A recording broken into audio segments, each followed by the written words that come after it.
Nice. Modern engine. Just get that. Chad needs to post space news links.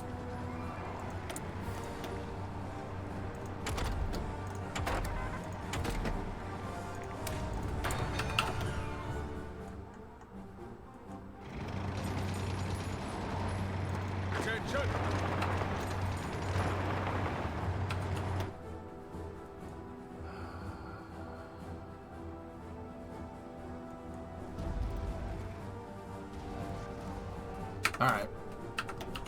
That's good. Sir! Mr. Streamer, sir! I'm sorry, what? Chop chop! It's time for space news! I'm ready for space news. I don't know. You're a dirty liar! I don't know what you're talking about. Come on!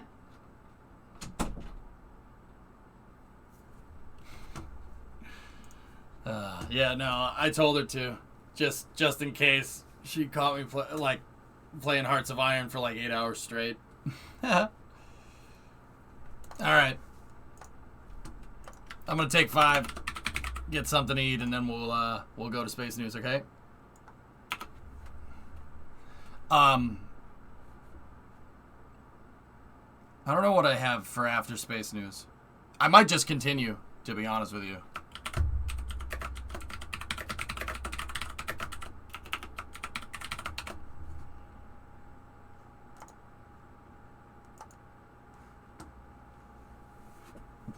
Yeah, I'll just keep going with that after space news. Or we could do the chopsticks in KSP. I was thinking...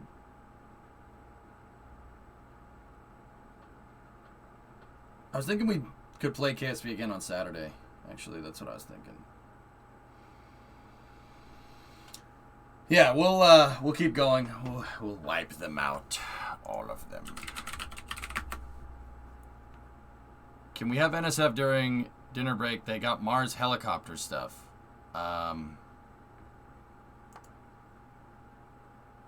No.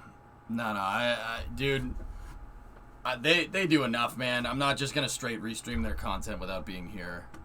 They let me commentate on it, and that was the agreement. So I'm not gonna push my luck with that one. That's not a good idea. Okay. Yeah, I mean, John, I'll be honest with you, I don't pay them. They just let me look at the footage, dude. It's just an agreement. I'm not sponsored by them. I don't pay them, but they let me look at their stuff. They don't do that with everybody. So, once again, I'm not pushing my luck there. You didn't know the specifics. Well, now you know. Now you know.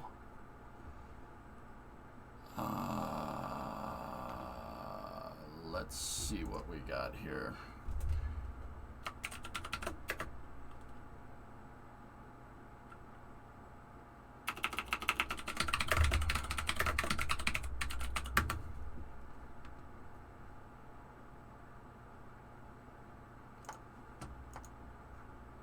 Here, I got you something. I'll be right back. Got a good one. Here, let's go here. I'll be back in a moment. Sorry, I put the sub goal up for a second. Be back in a second. Into two inverter legs.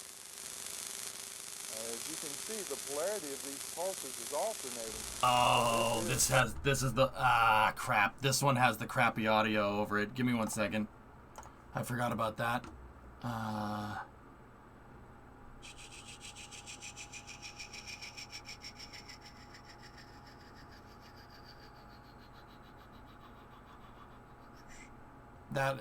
That is it's an awesome shot of what's going on at Vandenberg with the shuttle.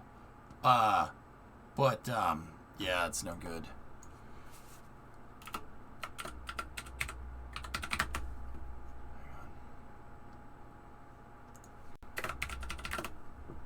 I'm trying to find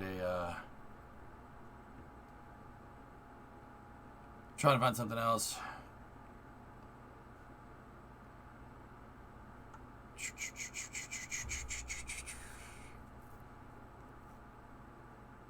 Okay, here we go. I got something for you. It has Here been you go. called the world's greatest piggyback ride, a space shuttle atop a Boeing 747 jet aircraft.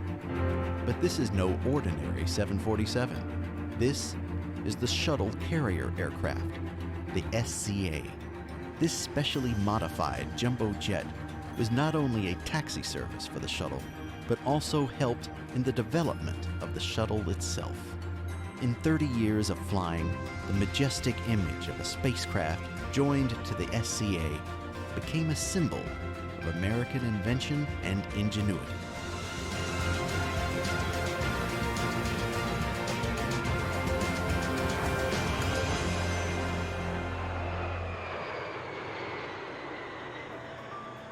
You searched the sky. You heard the roar of the engines getting closer. Then someone would shout, "There it is, the SCA." In the 30-year history of the space shuttle, if you were one of millions of people who saw the SCA fly over your town, you understood the excitement it could generate.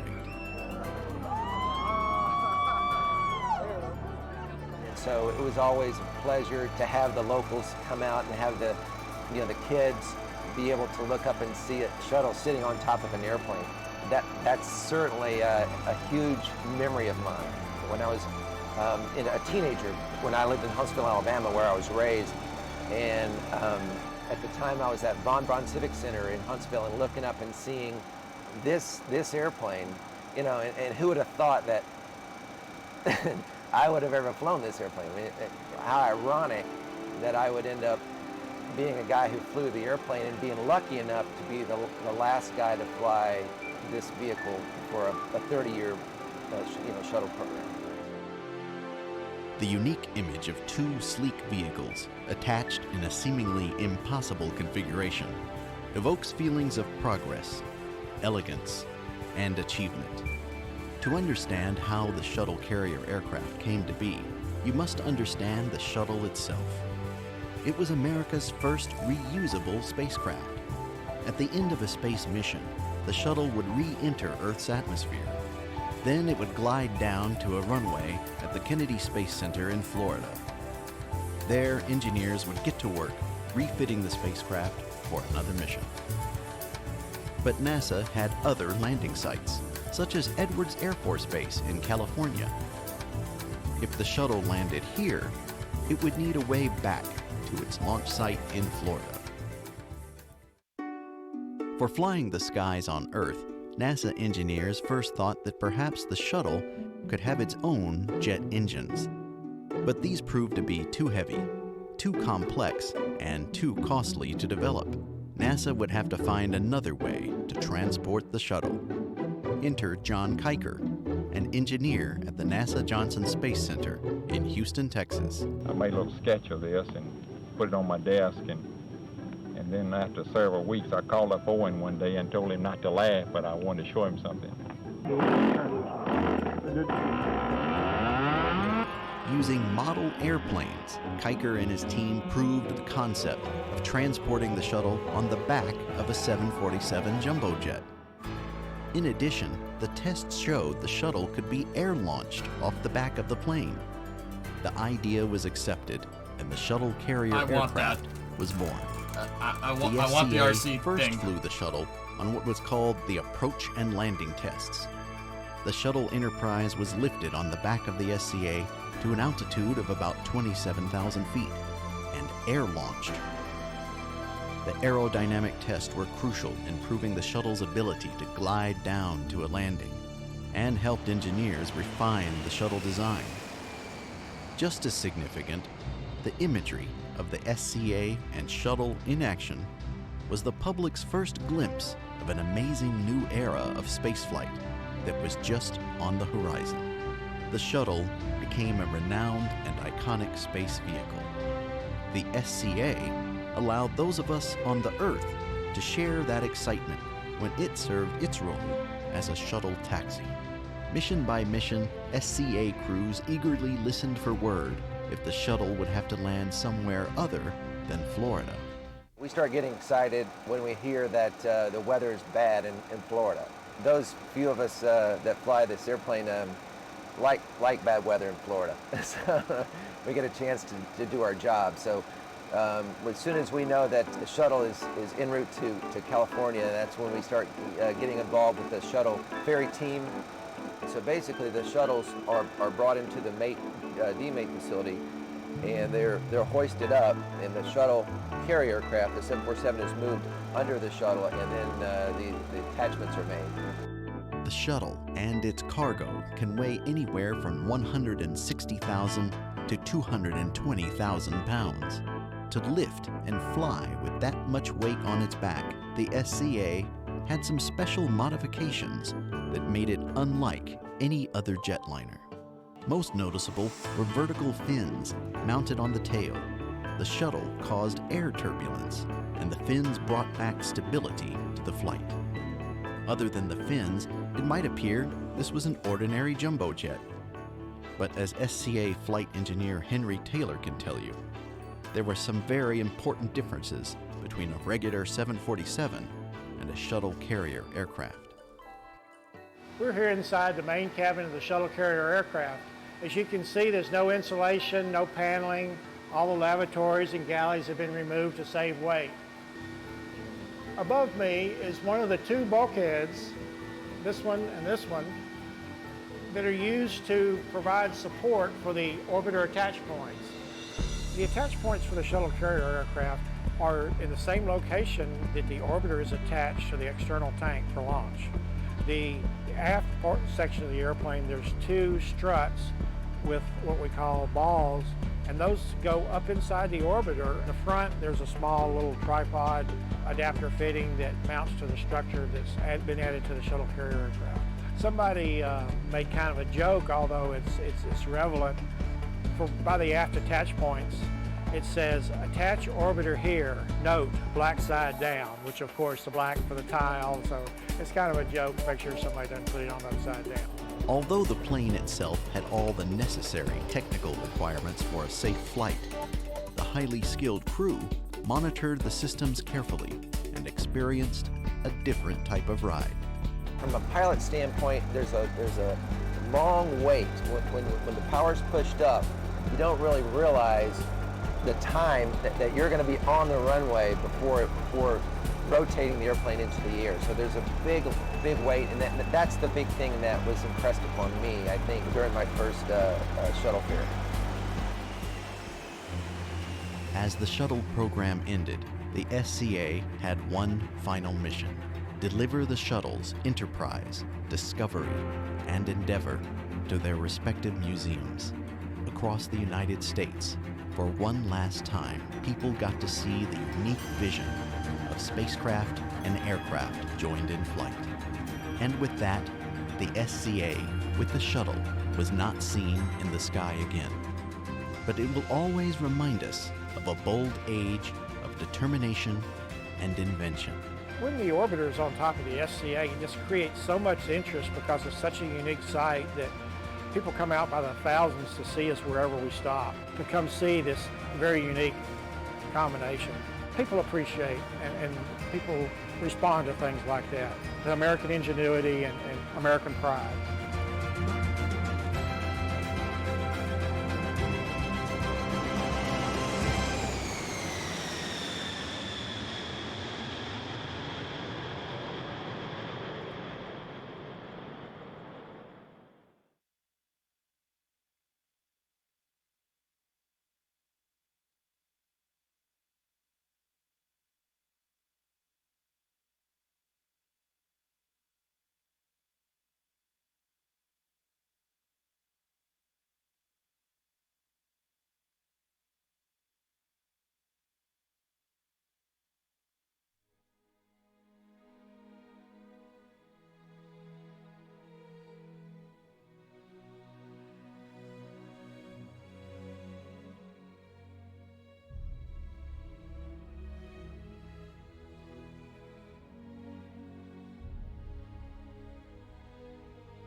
Okay, Mark, looks like a great day to launch Endeavour for the final time. So on behalf of the thousands of proud Americans who have been part of her journey, good luck, Godspeed, and we'll see you back here June 1st.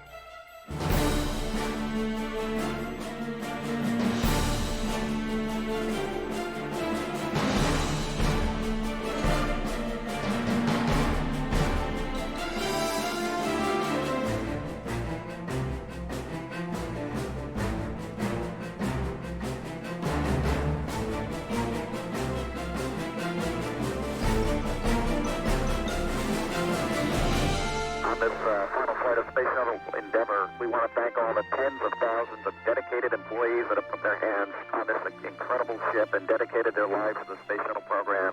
As Americans, we endeavor to build a better life than the generation before, and we endeavor to be a united nation. In these efforts, we are often tested. This mission represents the power of teamwork, commitment, and exploration. It is in the DNA of our great country to reach for the stars and explore. We must not stop. To all of the millions watching today, including our spouses, children, family, and friends, we thank you for your support.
It is in the DNA of our great country to reach for the stars and explore.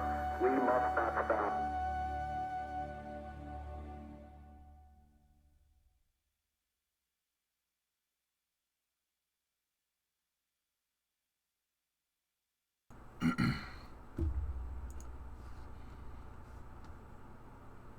All right.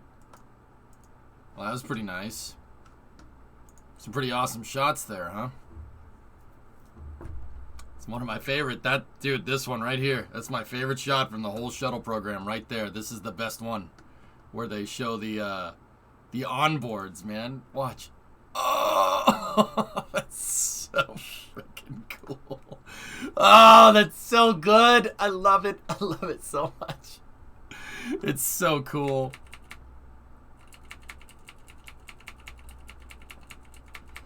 How did they attach the main tank without compromising the heat shield? Well, if we go over here, so the forward bipod strut is just a singular bolt. Because you got to remember, this is just, it's not really carrying much load. The center of mass of the space shuttle is way back there because of the 3 main engines. So these things were a lot stronger. So up here, it's literally just a hole in the thermal protection system. But the plasma goes by it. It doesn't go in there. And knowing NASA, they probably made it out of something that's really heat resistant, right? So this forward bipod strut's basically just holding the nose in place. The aft attachment points on the shuttle are really what matter. Now, with the aft attachment points, they show them. At least I think they do. Yeah. So there's 2 doors right here. You see them? 1 and 2. They're 2 hatches, and they open inward, right? They open towards the center of the shuttle. And then the external tank latch is in there. It's separated via an explosive bolt. The explosive bolt is structurally separated. And then the tank that they basically just vent the ET. And so when the shuttle separates, right, it goes away, and then they vent the ET, and that gets it to spin over so it deorbits. It's pretty straightforward stuff. Like it does. Like, okay, so take a look right here. See the ball right there? That's the structural attachment point. And the shuttle's door, the 2 doors that are on the bottom, are about this big. They're about that big. And then you have, well, on this side, this is LOX. That's the liquid oxygen line right there. You have the LOX in, and then you have the autogenous pressurization out. This connects into here. And the shuttle engines had a tap-off in them. They had a tap-off from the low-pressure oxidizer turbo pump and the high-pressure hydrogen turbo pump.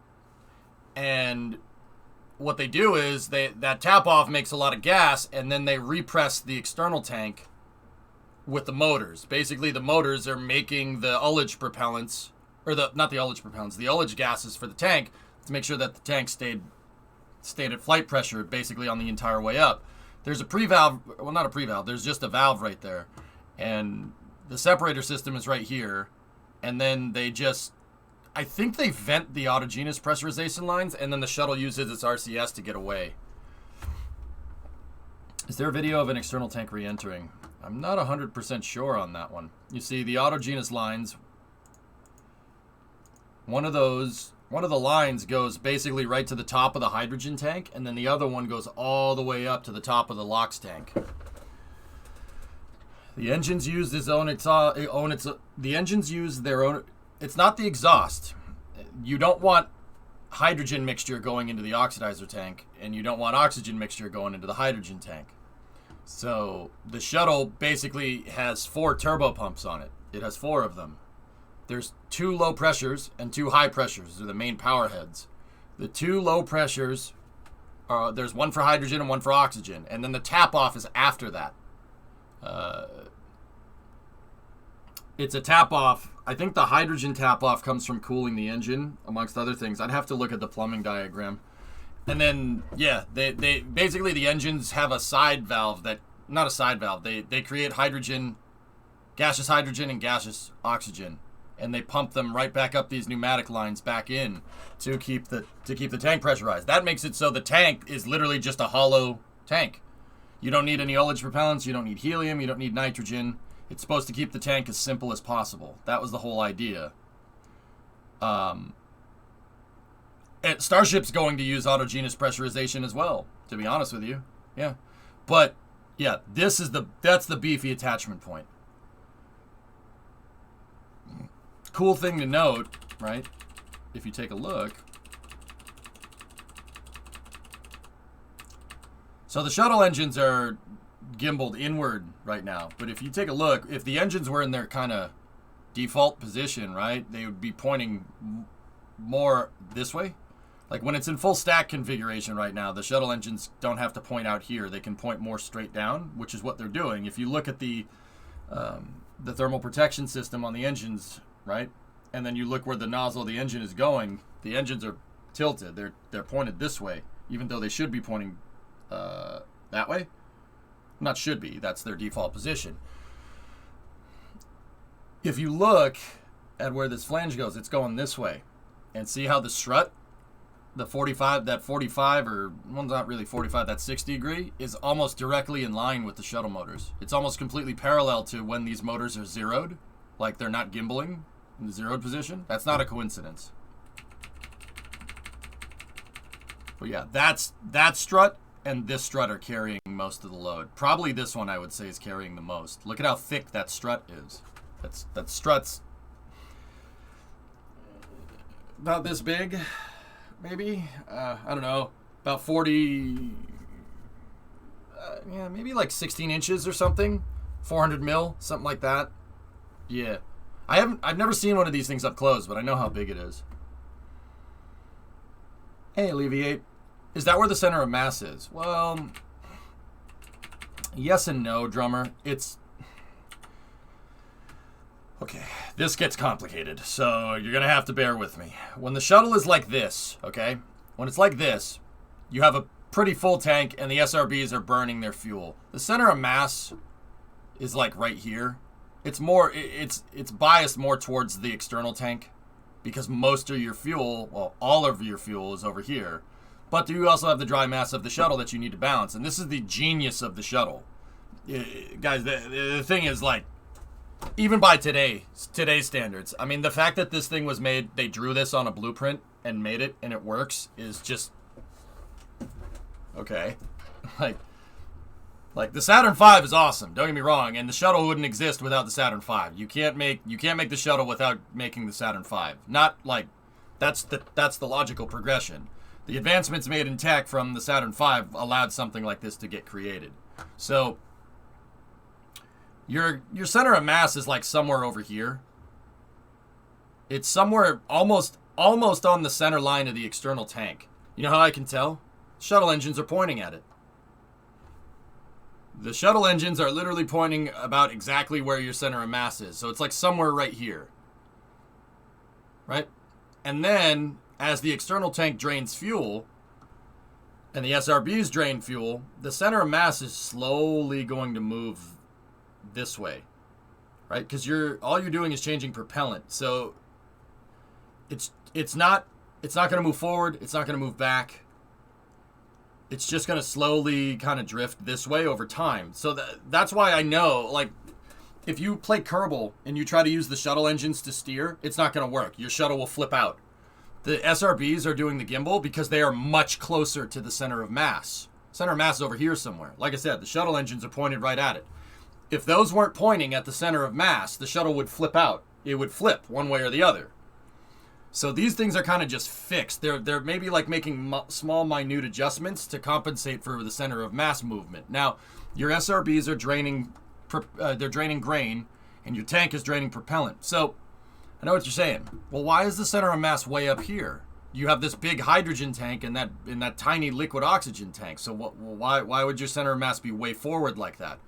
Well, that's another really smart thing about the space shuttle. The external tank, the external tank when it's empty, right? When it's totally empty, the center of mass is like somewhere over here, probably right in the center, right?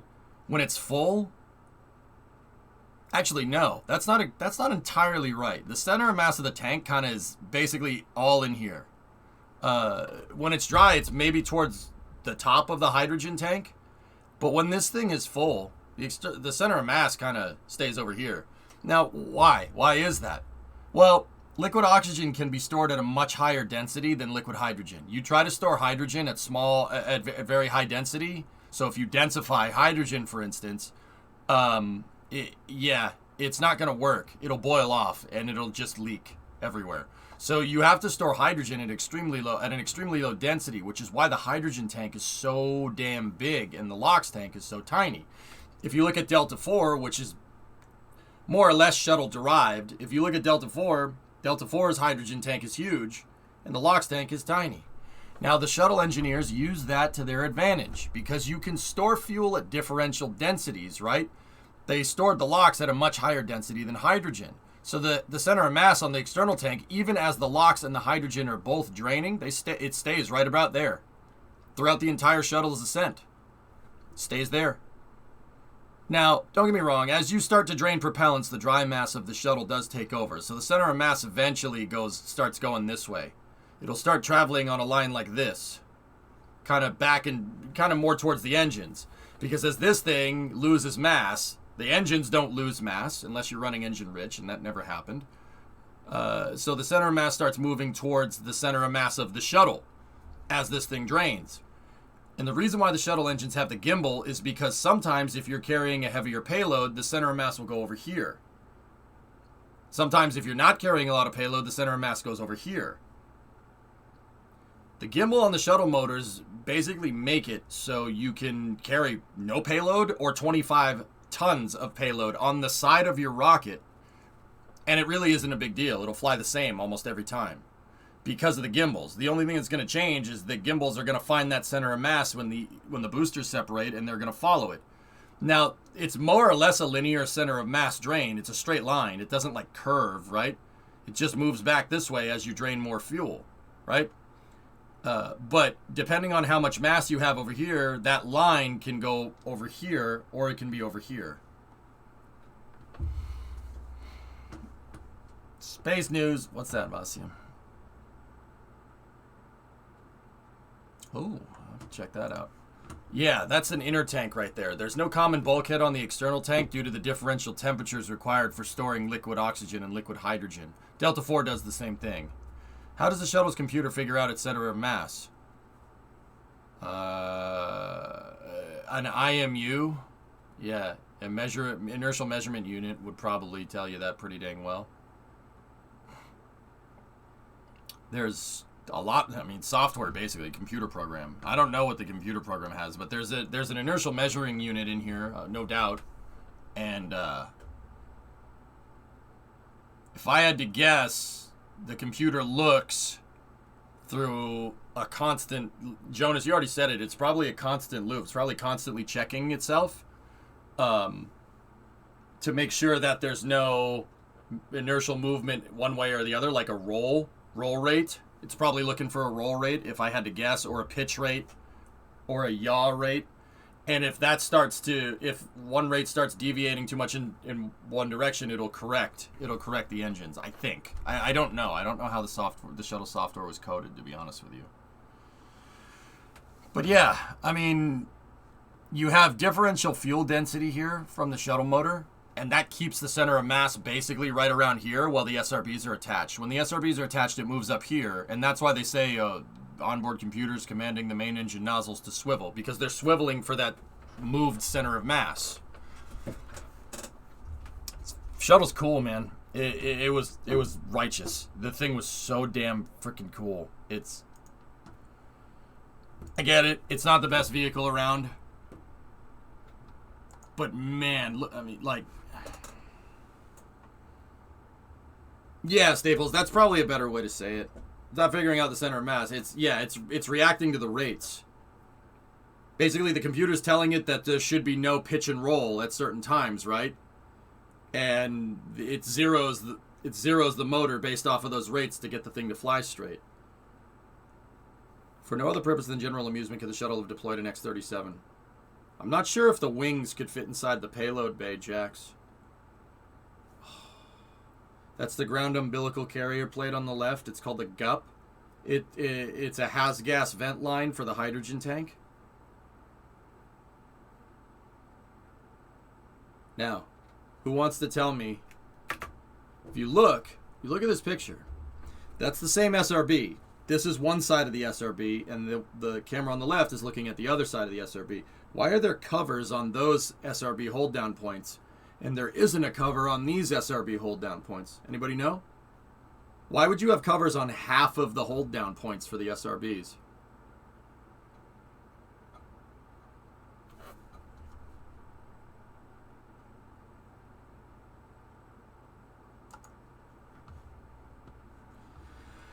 Those two hold down points with the covers are right there. Watch the SRB when it goes. Oh, look. Slides a little bit off the pad. This slides a little bit off the pad. The shuttle inherits a little bit of translation right off the pad because of the engines being tilted out on the orbiter. That inhibits a cosine thrust loss. Basically, which that's getting into trig, but long story short, if the engine is pointed this way, about 85 to 90% of the engine will still be used to be pushed up. But the last remaining 10 to 15% will be used to push it sideways. So the shuttle kind of slews off the pad a little bit.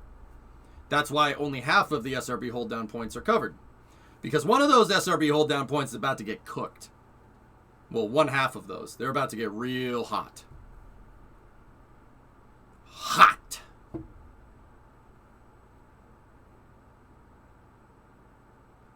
Is that why they call the pad slick? No, slick is slang for Space Launch Complex. One of my favorite parts, and this is the engineering cameras are the only things to show you this. Watch the shuttle's wings and the control surfaces in this next shot, not the umbilical separation here. This one. There's the GUP closeout or the GUP release. Watch the wings. You see that stuff in Kerbal all the time, and then you go, oh, well, the real one doesn't do that. Oh, yes, it does. The shuttle, the whole thing kind of tweaks for a second. You don't really see it from a lot of different shots.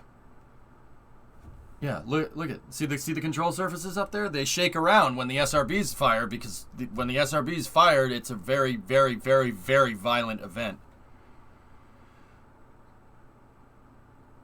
Yeah, Pray. I saw what you said. This shot, see these shots here? This side by side? That's real time. That's what it looks like when it leaves the pad. We see all these slow motion shots. This is about full speed. This one. Yeah, she goes fast, man. Very quickly off the pad. Yeah, that's real time. Yeah. Shuttle had 1.4, 1.5 off the pad. It was real quick.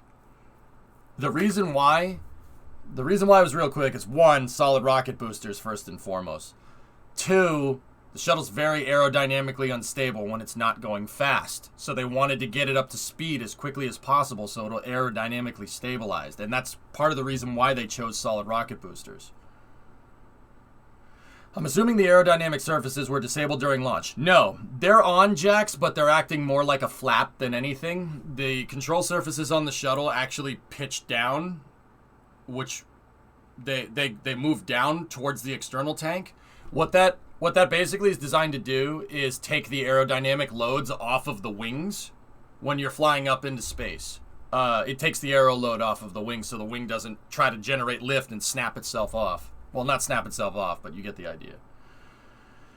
Did the shuttle roll with gimbals or aero surfaces? No, not the aero surfaces. It's the SRBs. The SRBs are doing the majority of the work. They're doing 80% of the lift. They're also doing 100% of the gimbaling. Why? Well, your center of mass is closer to the center line of the tank when the shuttle's taking off. The tank, when it's full of fuel, with the full of fuel SRBs are a lot heavier than the shuttle. So there's a huge center of mass bias towards the center line of the external tank. Now, once again, I said this already, but over time, as you shed the SRBs, the center of mass does end up moving forward to around the inner tank, around the center of the inner tank, and then the center of mass starts moving backwards towards the shuttle engines because, when you're way up in space and the external tank is 20% full, The shuttle is the heaviest thing. So the center of mass gradually over time moves more and more towards the shuttle, right? Now, the rate at which it moves depends on how much payload you have. If you have a shuttle with an empty payload bay, it's not going to move over there as quick. But if you have a shuttle that's carrying the Hubble Space Telescope, for instance, it's going to move over there a lot faster, especially in the later phases of ascent. That's what the engine gimbals are for. That's why the shuttles can gimbal 10.5 degrees in either direction. It's there to compensate for how quickly that center of mass will end up finding its way towards the shuttle over time. Yeah, I had to figure all this out when we made a shuttle in KSP. Yeah, when we made Collins. When I made that next generation version of Collins, it's supposed to be an exact replica. It's like as close as you can get with stock KSP. Is there different patterns? Is different patterns on different parts of the booster? Yeah, it's for imaging so they know where it is. Of course it wiggles a bit. It takes a short time before it gains momentum. The fraction of a second it lets go. Yeah, it shakes all over. Of course, Metroid. I'm telling you, the SRB firing was not any cakewalk. This is those SRBs going off, the overpressure event is like the equivalent of a pressure shift from like a thermobaric weapon or like an atomic blast. Look at how quickly the flames get out of the flame trench when the SRBs ignite. It's very quick. I mean, these things, guys, those motors right there, 12,000 kilonewtons of thrust. 12,000 kilonewtons of thrust. Okay, a little bit of reference here. The mainsail makes like one tenth. A mainsail engine in Kerbal makes like 1/10 what that thing makes.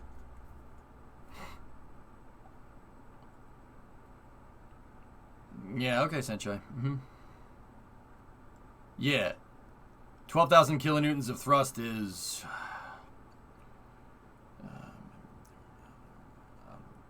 it's like... I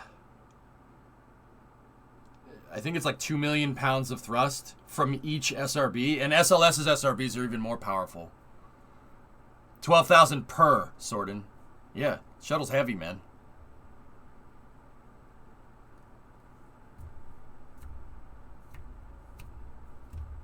Have any other countries used SRBs on... has any other countries used SRBs on manned rockets? Soyuz's launch escape system has SRBs, Jax, but I'm fairly confident that's not what you're asking. With the exception of launch escape systems, no.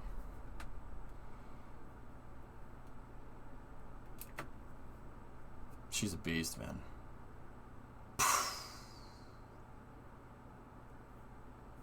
Probably got it down over the course of the program, but I imagine SRB ignition was real scary on STS-1. Probably the greatest individual load case on the whole stack. I mean, this doesn't look like much to the untrained eye, but I'm looking at this and going, oh, okay.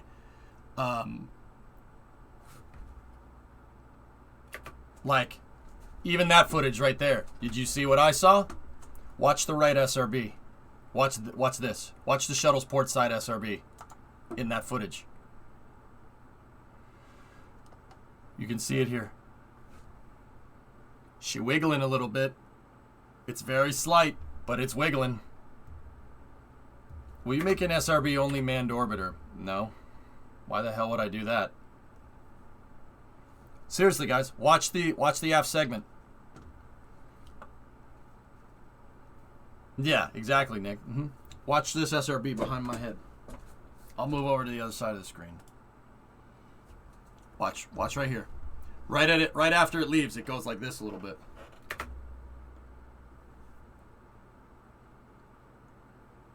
Right there. See it? Oh yeah. Looks like it had a little bit of torsion on the SRB there. It did this a little bit. Wiggled.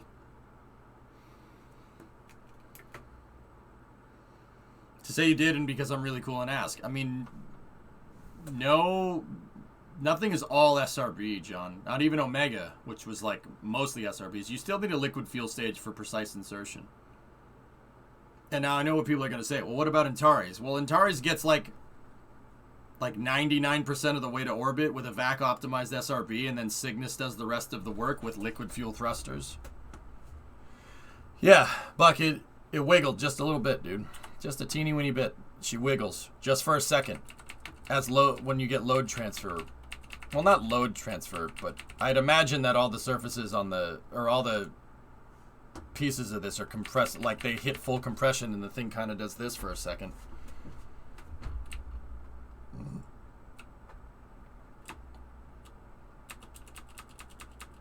I believe Minotaur has a liquid fuel upper stage hand, but I could be wrong. I think they put a liquid fuel upper stage there instead of the nuke, but once again, I don't know that much about Minotaur, to be honest with you.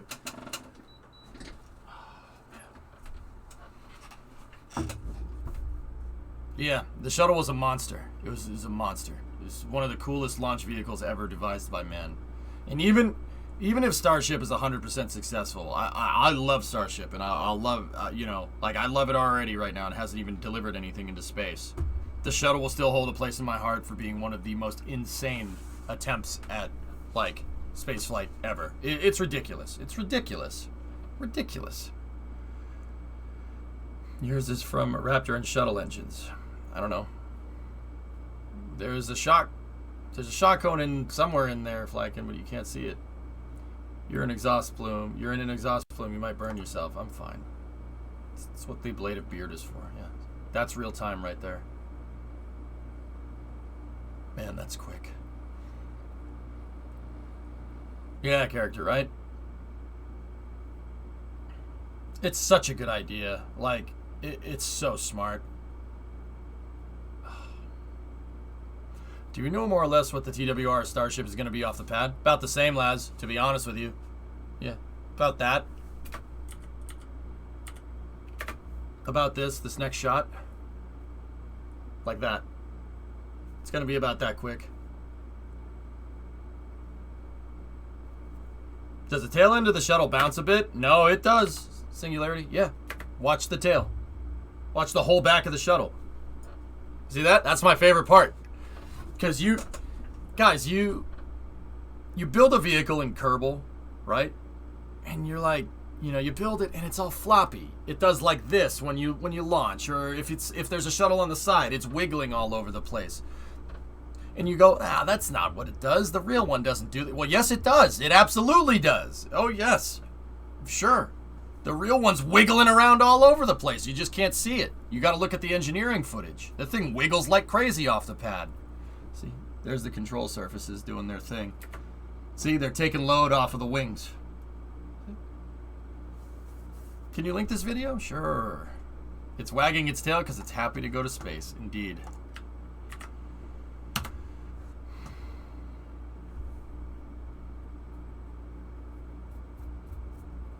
Question on that GIF of the SRB burn patterns. Is the graph numbering consistent across all charts? Not sure what you're talking about.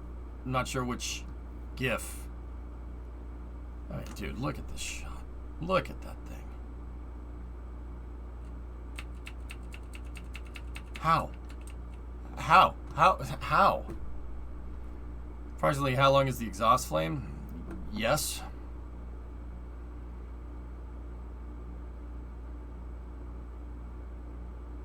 It's not even funny as a joke to Rodra.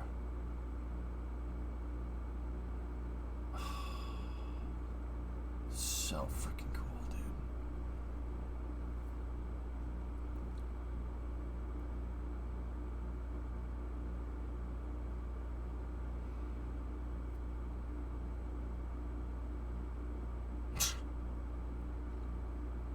Okay.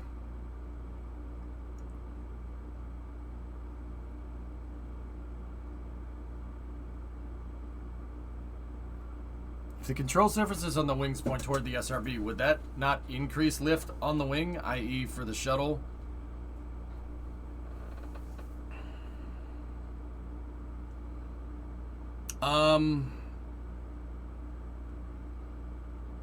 It makes the orbiter want to point down. That's pitched down. Yeah, it's taking the load off the wings. The wings want to pull towards the top of the orbiter. And the control surfaces are making them want to pull towards the external tank.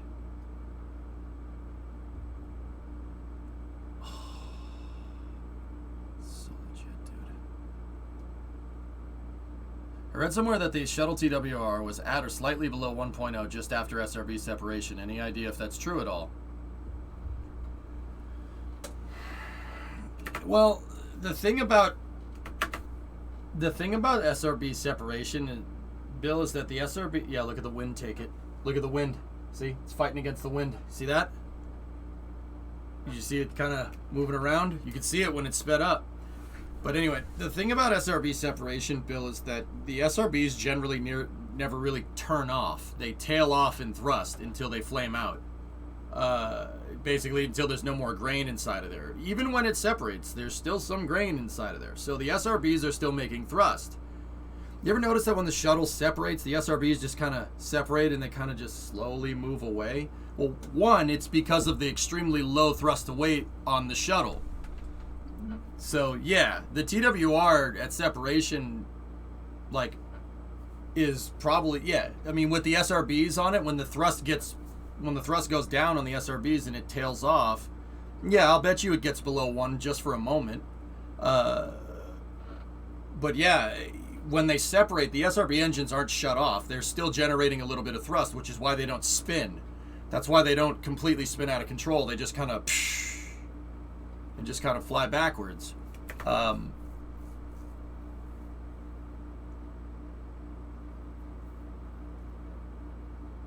Restored by Scott Manley. Yeah, that's cool.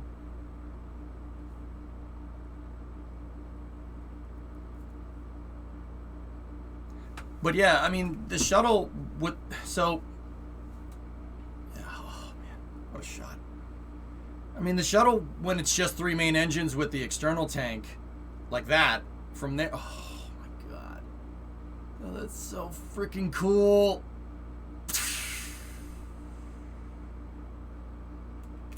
The shuttle like that, dude, is... Think upper stage. Upper stage does not need a high TWR. Now, don't get me wrong; those are 3 pretty big upper stage engines sitting on the back there. Considering that each one of those things is the size of a Mack truck, right? The shuttle's the later parts of its ascent are really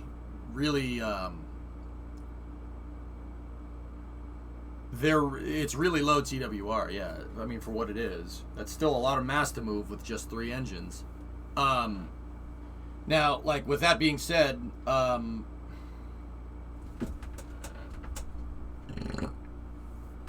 excuse me.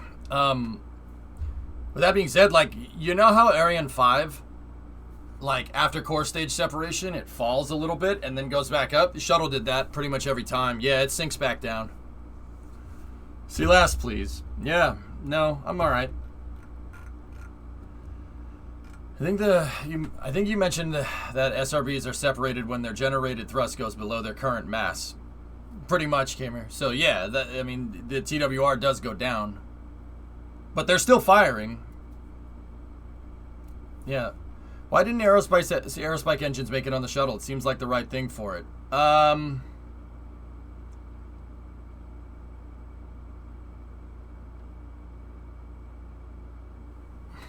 I mean, that's a good question, Spiritus. My guess is the reason why we didn't get some, like, super gimbalable Aerospike engines on the back of this thing is probably because it was easier to make that hybrid nozzle. Believe it or not, I'm pretty dang sure it was easier to make a conventional rocket engine. Aerospikes were very, very... When the shuttle kind of coalesced, I guess, Aerospike engines were, like... It might as well have been warp drive. The J2S and the J2T, which was a linear or toroidal Aerospike J2, had been tested, but they didn't really. They decided to go with a conventional hybrid nozzle. The shuttle's expansion ratio is not an upper stage engine or a first stage engine. It's kind of nothing. It's like halfway in between. Yeah, the technology just wasn't there. It was easier to just make a Bell engine, convergent divergent. So just bad timing? Well, yeah, I mean, guys, you got to remember, like, Aerospikes were just kind of a novelty. I mean, they still are to this day. It was a novelty until the linear Aerospike, the RS-2200, came around. They were just something that you put, like, on the back of a missile or something.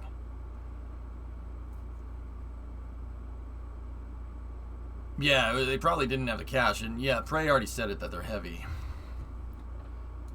Then there's the SSME TMI. What is that? But yeah, I mean, that's your upper stage right there. SLS core stage is going to do something like that.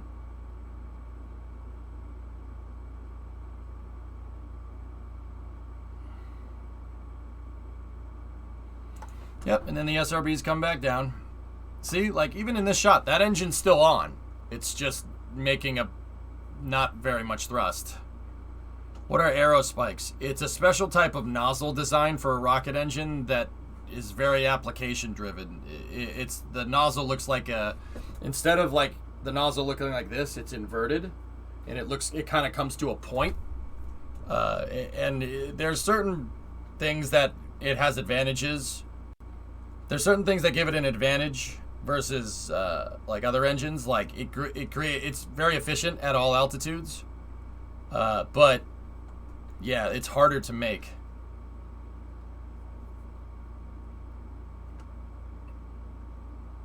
What makes them heavier?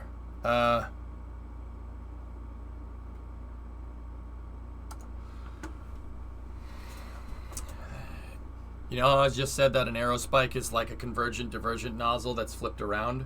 Well, with the convergent divergent nozzle, guys, you have pressure pointing, like pushing out equally on all sides from the nozzle. So you can actually make the nozzle pretty thin, except for the cooling channels if it has that. You can make the nozzle pretty freaking thin. And the reason why you can make it thin is because the pressure coming out of the throat into the nozzle is going to keep that thing keep it nice and structurally sound. Like the thing won't wiggle around or anything, right? Unless you get cavitation, but that's another story. The aero spike is the opposite of that. The aero spike needs to be a lot heavier. It needs to be a lot thicker because you have rocket engines pushing in on it, and you don't want it to push in on itself. It's heavier. You need to make the nozzle material a lot thicker. Amongst other things. There's a couple of other things. I still can dream. What's that, Snack? Yeah, that would have been pretty cool. And then cool note on the SRBs. The SRBs come down with parachutes, but even then, it's coming down right now even after chute deploy. Oh, one of the chutes failed. It's coming down here, probably going, I don't know, 80, 90 miles an hour, something like that. First thing is that the SRBs, to keep the nozzle cool, they use an ablator nozzle, and they jettison the used nozzle here. That's what that pop is right there. And then another really cool phenomenon happens here. So if it hits the water going 70, 80 miles an hour, so like, I don't know, what is that, 140, 150 kilometers an hour, it's going fast, man. If it hits it like that, how does the thing stay in one piece? Well, two big reasons. The first one is it's made out of steel. SRBs are steel. They're not aluminum. They're steel because they need to be extremely strong, like holding up the shuttle stack, right?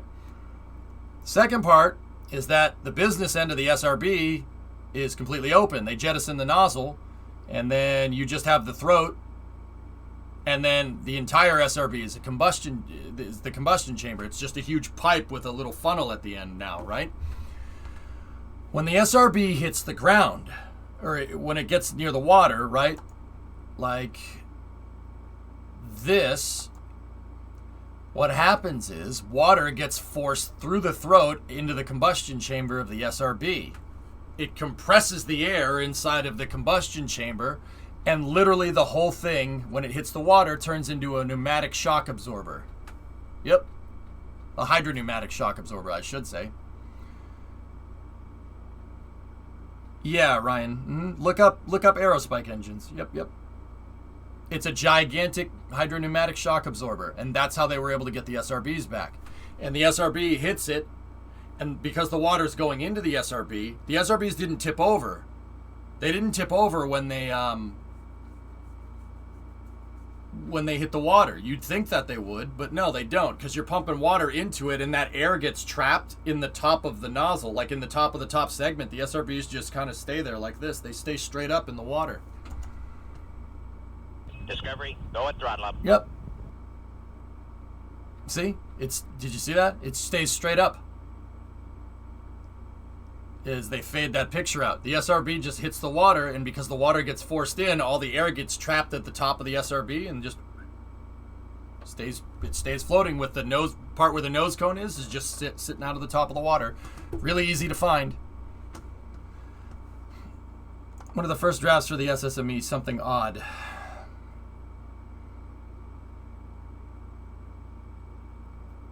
Yeah, that's a full flow. Oh, no, it's not. What is that? Dual throat. Oh, a dual throat design. Give me a freaking break. Dual throats. Nice. Stage combustion is much better. It's a giant buoy. Yeah, that's... Yep, giant cork. Pretty much damage case. Yep. How close could you have gotten to a shuttle launch? The rescue crews were within a mile, if I'm remembering right. There it is, pitching over. Yep. Shuttle was a beast, man. It was insane. Insane piece of equipment. Did you notice what fuel type was on that draft?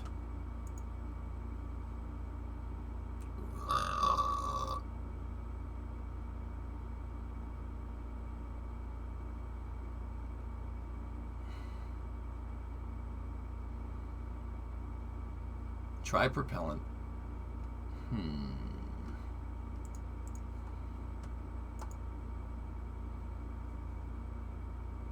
That's so overly complicated, dude. I don't know dick about rockets, and I'm telling you that would have been a waste of time. I don't know anything about it. That's way too complicated, man.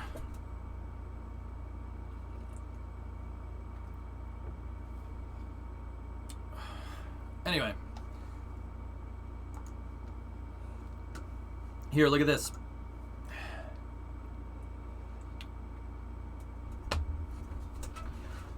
Hope we see some sort of tri-propellant engine in KSP2. Why? Ferrari revealed the SF-175. Or no, is it an S? It's S-175 or F-175? F-175. It's nice.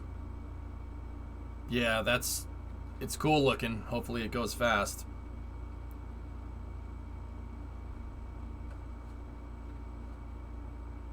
They have a damage case. They have a carbon fiber cover over, what is it, guys? Forged aluminum rim. Kind of does look like Steely's, doesn't it? Yeah, I totally see it. Interesting nose design. Yep. Yep. Dude, I love... Okay. The winglets. The winglets on the front wing are... That, dude, that's... I didn't think I'd like that. It kind of looks like it has a Wario mustache almost, but it looks okay. It looks good. They look like Subaru donut spares, but wide. That's very weird. Yeah, Bill. Yeah, it does. That's cool, man. These... Kind of curious to see what this car would look like without the halo on it. I think it would look sick. The nose is fully modular too. Yeah, it's cool. The interesting part, have you seen the angle from the back looking at the side pods? Yeah, the Ferrari looks really, it's really pretty. It's a really pretty car. Now, okay, so if you're coming in from space, you're wondering why the hell I'm looking at the Formula 1 car. This thing's basically aerospace engineering. It's Bauxy's Link. It's basically aerospace engineering, guys. I mean, see how this looks all lumpy? None of that is there to look nice. It's there to do something, which is really... It's really cool. Oh, yeah. Driver cooling right there. See the little inlet?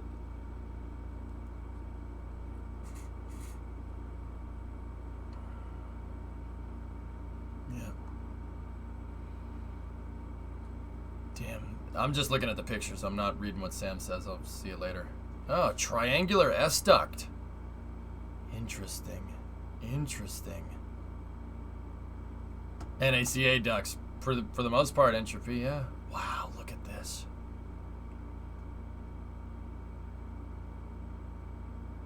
Dude. That's just, you know, I know that everything here is there designed to be functional, but man, does that look nice. No step. Yeah, it is a pretty car, man.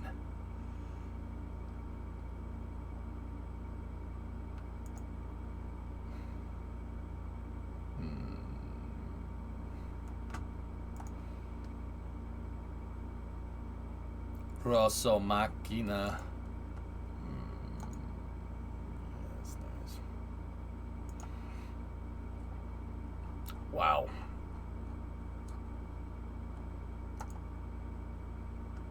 Man. The wing looks like a kitchen seat. They're absolutely not similar. Just look at the side pod. What's up, Ryan? So how are all these cars new? Well, Formula One, dude, you have a set of regulations, but you have to make your own chassis. You don't have to make your own engine. So you can use like a Ferrari engine if your car in your car if you want to, but you have to make your own chassis. All these cars kind of look similar to each other, but if you look at them close, they're not the same. They're all very, very, very, very different. Bro, what? Wait, what? Look at the side pod. Dude.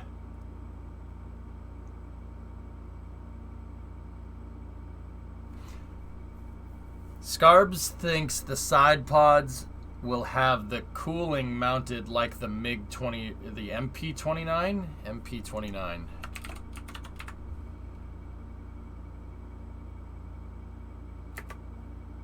What's an MP-29? Why the small intake? That's for the radiators. Yeah, car front wings for comparison. Take a look. Oop. Yeah, see the difference? Look at all the differences.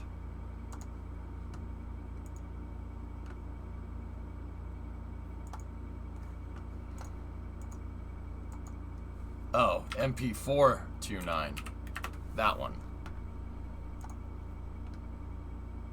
Ugh. Ugh.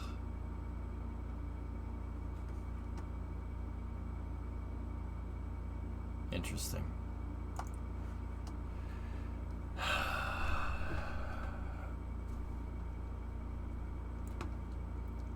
And it just leads me into another thing, guys. F1 cars have looked stupid since 2009. They've looked stupid. Stupid. What is this? What? You know what that looks like.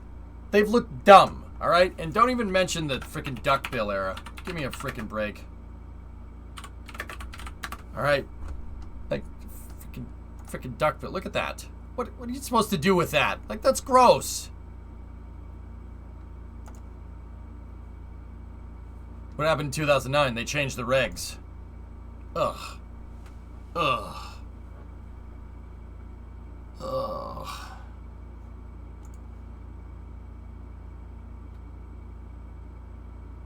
It's terrible. You want to see what they looked like in 2008? Here, I'll show you. Look at the 2008 cars. The 2008 cars were aesthetic. Look at that thing.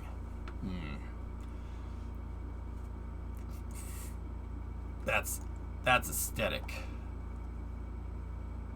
Very nice. Very nice. Yeah. Oh, I lost. See, those cars were cool. They kind of went crazy with the arrows, said you could do whatever you want. So people went nuts with the arrow surfaces, and then everybody complained, you're getting too crazy. And then, you know what? The 2009 cars were okay. They weren't bad, but 2009 was a stupid year. That's when F1 started going down this stupid path that it's on. Just one team being super dominant, and it's lame. Lame. And then, yeah, then you got, and I guess that, you know what, the 2010 cars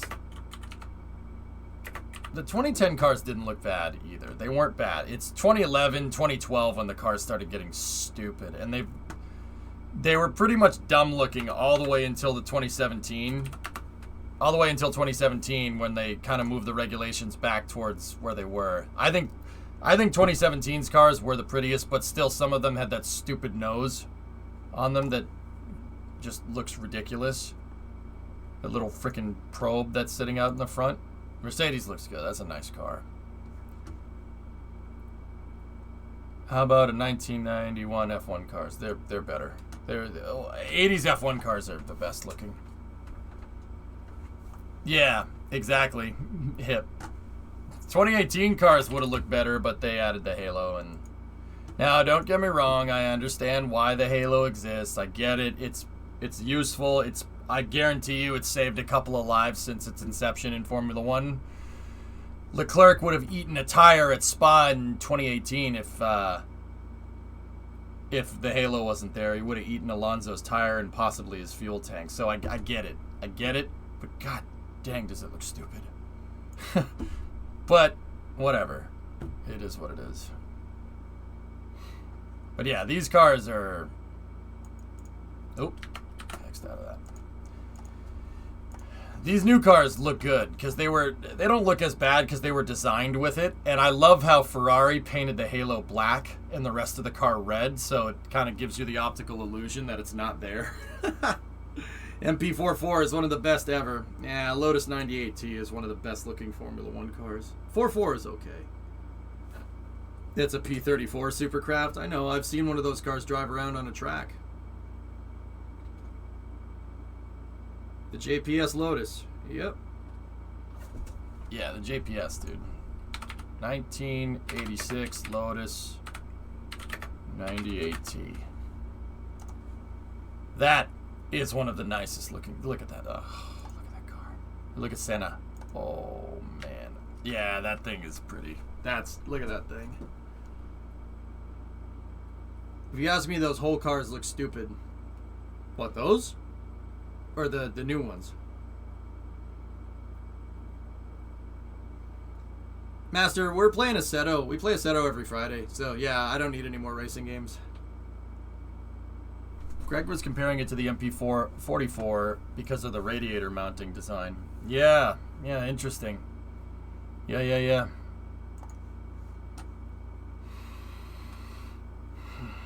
I like the car. I like that car that sucked dirt off the track and blew it back at the driver behind. That's a Bravem.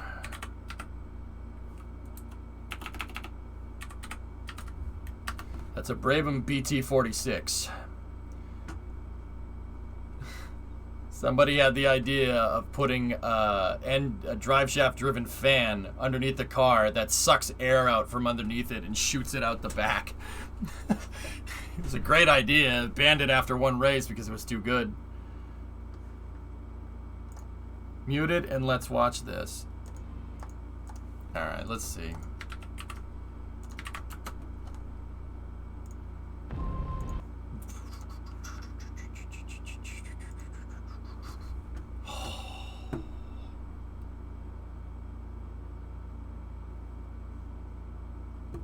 So this was the reveal yesterday. Oh, I don't like it from that angle. The nose looks ridiculous from there.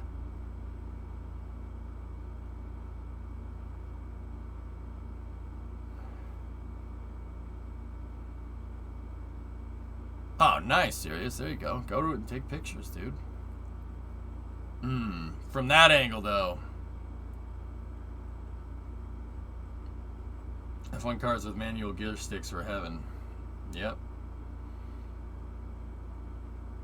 The semi-matte finishes Flykin are for thermal. That's why Ferrari uses that matte red. It's for thermal purposes.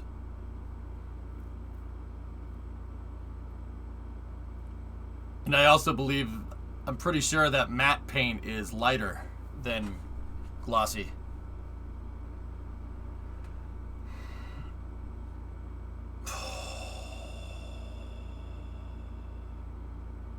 It's the covers, Toto. The covers, dude. They got carbon fiber wheel covers.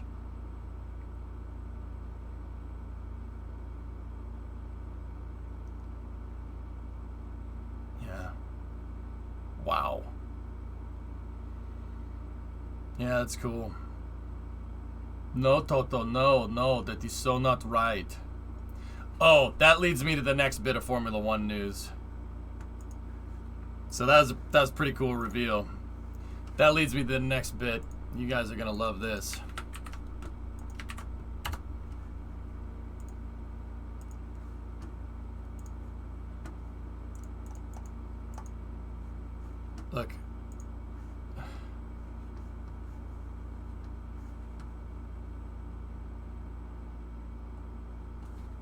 See that right there? See that?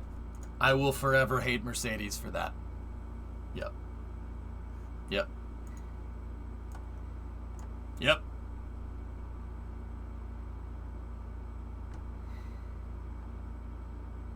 Yep.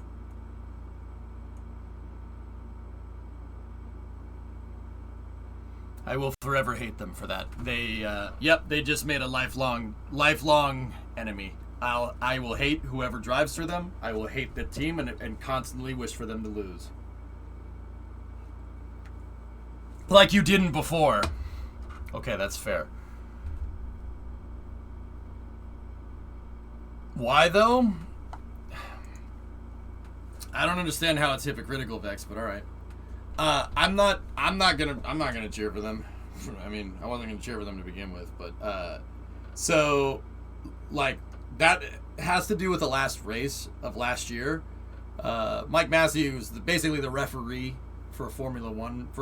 I mean, he made a bad call, and Mercedes lost the driving championship because of his bad call. And Mercedes basically said, "Fire this guy, or we're not racing." The thing is, and the thing about that is that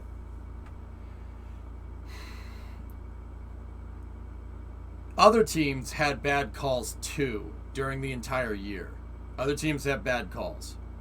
And the bad calls always ended up with being positive in Mercedes' favor. So like they'd find another team, or they'd give this guy a penalty, and the Mercedes would pull a victory miraculously out of nowhere. It was happening all season.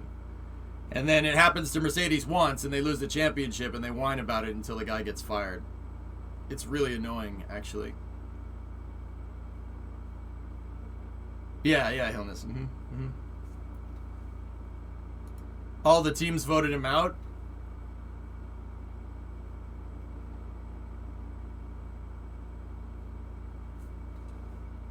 That's not what I mean, I'd have to go read that article, Alleviate, but yeah, I mean, Mercedes literally said, "Fire this guy, we're pulling out of the sport." Yeah.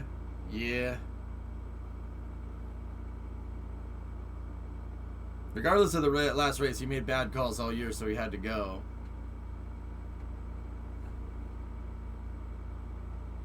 Yeah, I mean, look, he screwed a lot of teams out of winning races. Red Bull, in particular. I mean, I'd have to go back and look at the season, but either way, like, it's kind of annoying, you know, how Mercedes was totally cool with it until they got screwed, and now they're like, "No, this is not right. This guy should be removed from the sport, or we're not racing." Like, dude.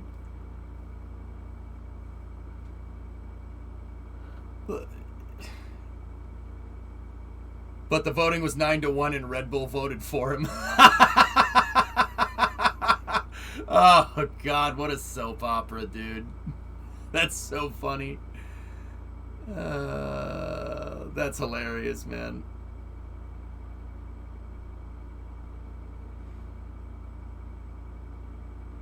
Part of it I agree with, though. They're removing the team's direct line to the racing director. Agreed, Velanoth. The fact that teams could influence a referee's decision or the steward's decision in a Formula One race was stupid. That's the thing, dudes. I've been calling that out for years. Why are you allowed to talk to the referees before they make a ruling? That's stupid. You know, like, it happened multiple times last year. Like, we stopped the race, and then Lewis would, just get on his stupid little scooter and go down to the race stewards and be like, "Man, guys, I wasn't really at fault." Shut up. Get off your scooter. You can't go to the stewards. That's stupid. Shut the frick up and get back in the car. I mean, Vettel did it too back in the day. Like, I remember him doing that. No, you can't. The inconsistent guest stewards are a horrible system. There's no consistency from race to race. Now, Vash, here's the thing. Okay.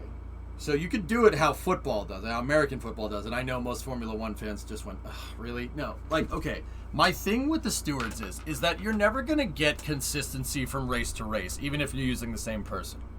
It's never going to happen. So that's something that you should take into account.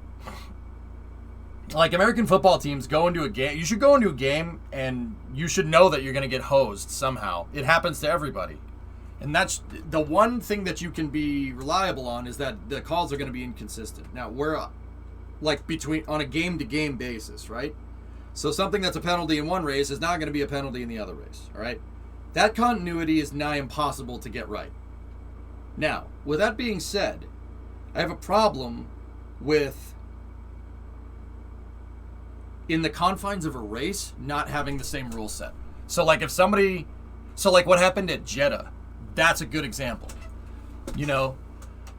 And this is Massey's fault. Massey screwed this up big time. He screwed it up at Jeddah. I said this is stupid. A stupid call like this is going to decide the championship. And, you know, most people in chat were like, yeah, you're probably right. And then it did happen. So, like, okay, turn 1. Max takes the inside, you know, forces Lewis off the track. It's Max's fault. You know, and then a little later in the race, Lewis does the same thing, and then it's still Max's fault. Like, it's like, dude, oh, come on. It's like no matter what you do, every time the guys try to race, it's always Red Bull's fault, or it's always one guy's fault, even if the other guy does the thing that you did to him that you got a penalty for, right? And I thought that was stupid for Massey to do as well. Like, what do you do? Like, the inconsistent calling on a race to, like, in the confines of a race is very annoying. That ruins races.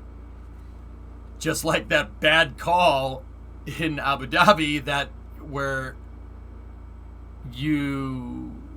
the race was going to end under caution, and then you green flagged it, and you basically screwed Mercedes out of a championship. Like, I'm not going to sit here and say that they didn't get hosed, and because they absolutely did. It was pretty bad. But everybody else had been getting hosed too, you know? But the inconsistent calling in the confines of a race is what's annoying. That's the parts I don't like. If you're going to call it a penalty at the beginning of the race, you best be calling it a penalty at the end of the race, you know? And don't get me wrong, I don't think Massey's call at Abu Dhabi was right in the least. You basically handed the championship to Red Bull on a silver platter. Like, there was no possible thing that Mercedes could do to even try to salvage that. Like, not even close.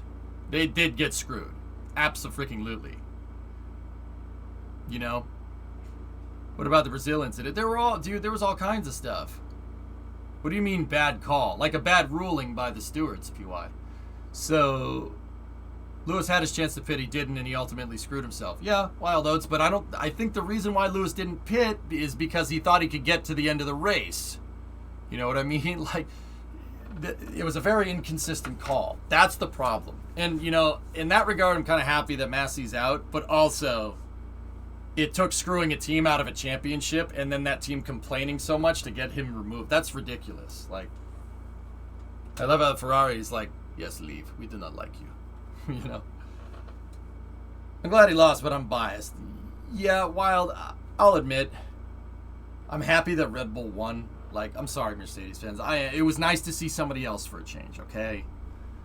With that being said, you know, I'm not that big of a Mercedes fan, to be honest with you. I've made that pretty clear. But B, I would never want, like, Mercedes to get hindered or for them to not try. No.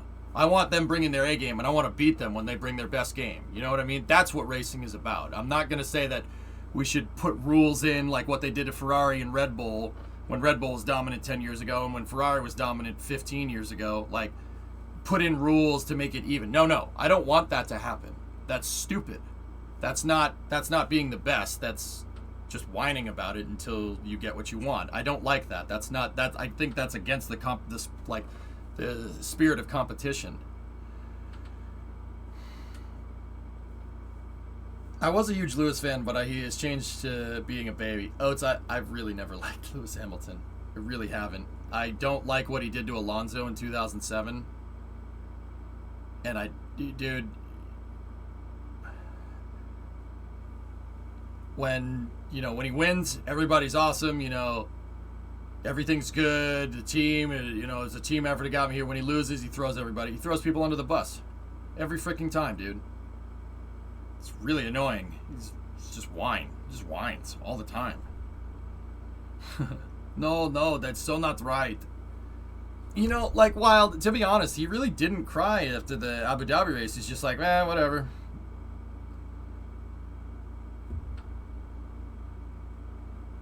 And what about the rumors that the new Alpine didn't adapt to the new fuel and it's cripplingly underpowered? Alonso seems to be out of luck again. Dude, I don't know what deal he made with the devil for those 2 championships in 05-06, but guy hasn't even come close to a Formula 1 championship since. In hindsight, Hamilton versus Alonso was the battle of the 2 best talents of a generation, so it was always going to be fireworks. Yeah, true that.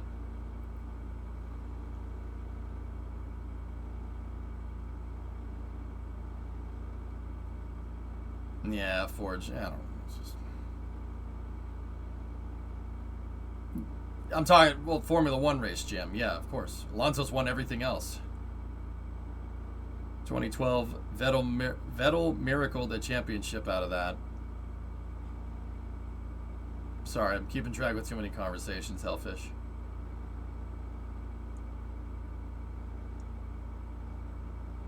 Yeah, oh, it's for sure. Checo's the real MVP.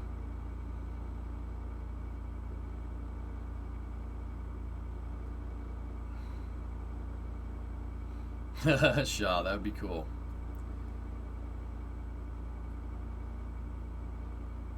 Who? Yeah, right.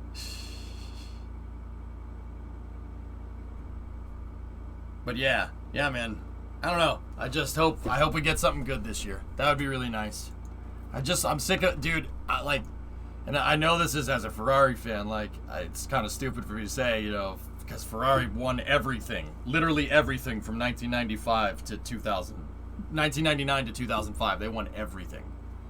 Almost every freaking race and a bunch of driving championships all in a row. And you know what? You know what the messed up part is? That got boring. That got boring to watch. All the time. Really boring to watch. Otmar went to Alpine, didn't he? I'm not sure. I know he got outed. He's not at Aston anymore. But, it got boring when my team was winning, and it gets really boring and not fun to watch when, Mercedes just wins everything. It's really annoying. Otmar went to Alpine. Cool. I like Otmar. That guy's cool. Ford engineer, guys. Yeah, true story.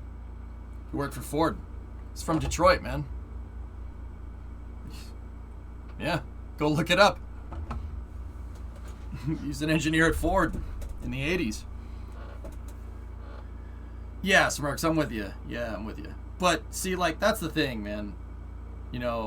Simultaneously, I want to see different teams win all the time, but I don't want one team that's winning all the time get regulated to be competitive. You know what I mean? It's kind of a fine line, I guess, now that I'm thinking about it. Exactly, Forge. Yeah, you got to give it to Mercedes for making a good car 8 seasons in a row. Absolutely. They even tried changing the rules on them, and they still couldn't get the car to slow down. It's a testament to them. Look, I don't like them, but I'm not going to say that they're not a good team. And I'm not going to say that Lewis is a bad driver either. I don't like him because he's whiny. He's a great race car driver. Literally one of the best, of all time. I'm not even gonna, that's not even debatable. Why would anybody that says anything otherwise is just being a sore loser, you know what I mean? Nerfs are balancing, yeah, they do that AP in Formula 1 all the time. Don't know if you saw earlier, I said you watch Ferrari start winning and the other teams try to veto the side pods. Probably happen, Alleviate, yeah. I'd like to see Lewis drive something else other than the best F1 car every year. Well, we'll see what happens this year, Damage Case. These cars, the racing is going to be very different, dudes. Yeah, going to be very different. You could follow people now. You can get behind somebody and stay there and not have to worry about ruining your tires. What was the story about the championship that they take out from Schumacher? What do you mean, Natch? He didn't have the best car at McLaren. He won a race every year. It was in it. Yeah, I agree with that. Lewis is a good driver. He's seriously fantastic. The mark of a good Formula 1 driver, World Championship, Hall of Fame Formula 1 driver, is being able to go from one team to another and still win. Okay, Lewis has done that with McLaren and then Mercedes. See what I'm talking about?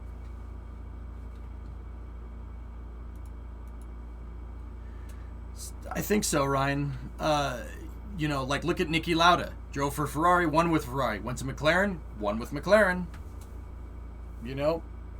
Who else? Senna was great with the Tolmans, that piece of junk. And he was good with the Lotus. And he was really good with the McLaren. And he was pretty damn good with the Williams until, you know. Schumi started with Jordan, pretty damn good. Moved to Benetton, still good. Went to Ferrari, really good. And then he went to Mercedes after that. Schumi's been on 4 different Formula One teams. That's the mark of a good Formula One driver. You know, you could just win with whatever. Franz Toss says that the 2022 cars may struggle to follow at high speeds. 2022 cars may still not be able to follow each other in close enough high-speed corners. Well, why? Why does he say that? Basically, if the floor can't suck enough air due to the disturbance from a car ahead, you go into a spin because the car rear end gets loose.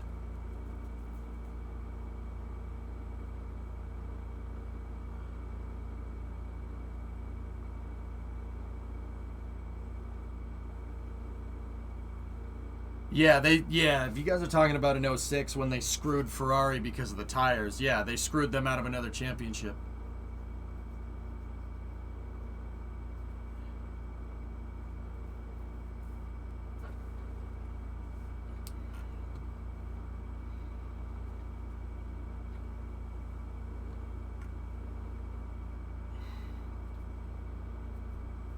These are wide cars and big tires. There's always some dirty air behind them. Therefore, I'm not sure that it will be so easy to follow. Let's wait and see.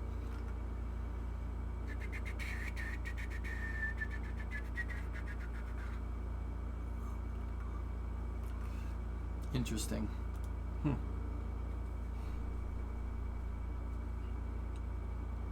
I mean, yeah, you're always going to get dirty air, but yeah, I mean, I can understand the ground effect stuff too, but we're getting close to the start of NASCAR duels. Neat. All right. Anyway, we started off with Formula One stuff, and that was cool. Good Formula One conversation today, fillers. Let's see, what else do we got? All right, let's see. Let's take a look at this. This is coming from Rocket Lab. What do we got?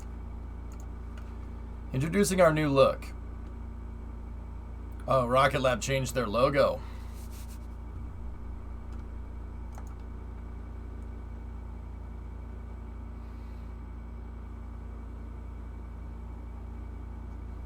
That's pretty neat.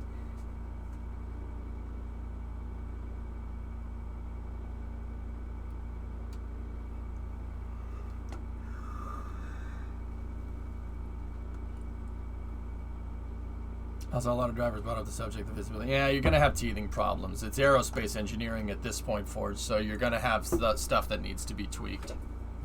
Yeah, that's a pretty cool logo. I like it. All right, let's see what else we got, dudes.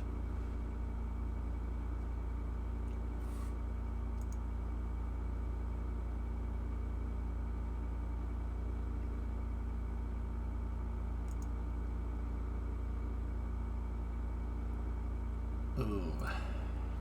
Okay. Yeah, that next bit of news, I'm not going to share that one. Okay. It is a rumor that the FAA won't allow Elon orbital flights from Boca. No, it's not a rumor at all. It's not a thing. Yeah, Elon tweeted some Rule 8 stuff again. You know.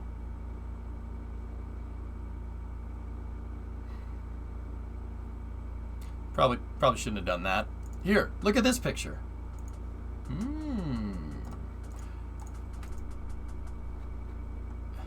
Hey. That's pretty neat.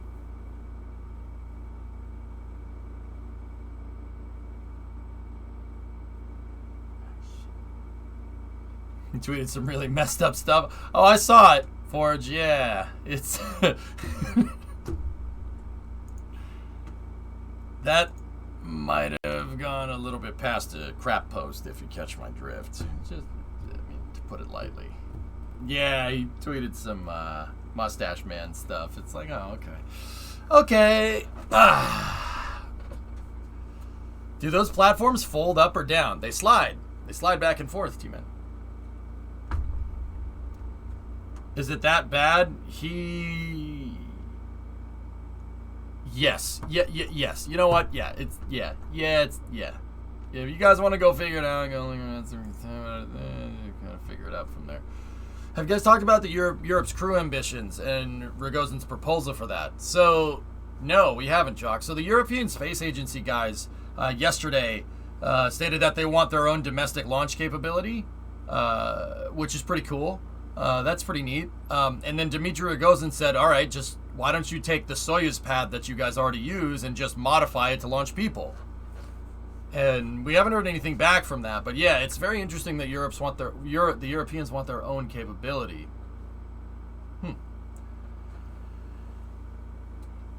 Yeah.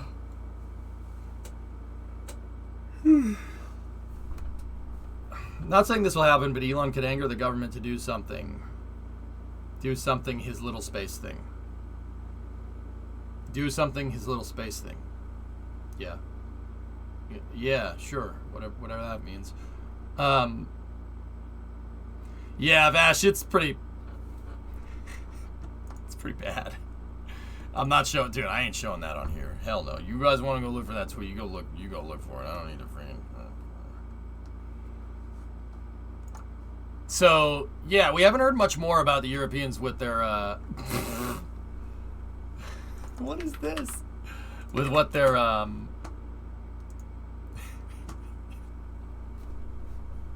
that tweet's awesome. With what they want to do. I'll have to go look at the article. We can look at it now.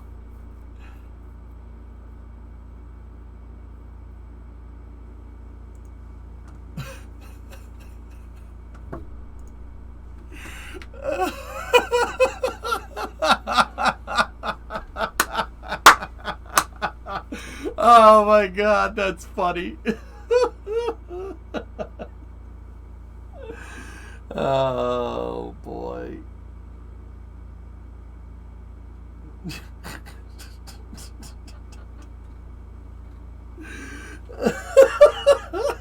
That's so goddamn funny, dude.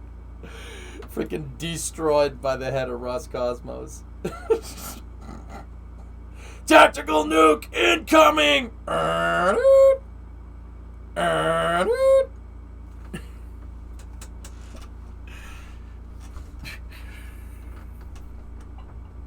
So, in context here, Dmitry Rogozin he went on this whole thing about how, you know, like, you should use Soyuz. Soyuz is already engineered. You want a cheap way to get into space. I got that. You should tweak your pad to launch people, and we could just ship Soyuzes over there. Boom, you have your own capability. All right, you know, it's not very often that a customer comes around, you know, that wants to launch people into space like. That could potentially be worth that much money. So he was like, hey, you guys want a capsule? I could probably get you into space for the cheapest amount, right? Maybe you should tweak one of your pads and do it. And of course, Rogozin says if Europe wants its own human space flight, it should buy Soyuz vehicles. Yeah, there's...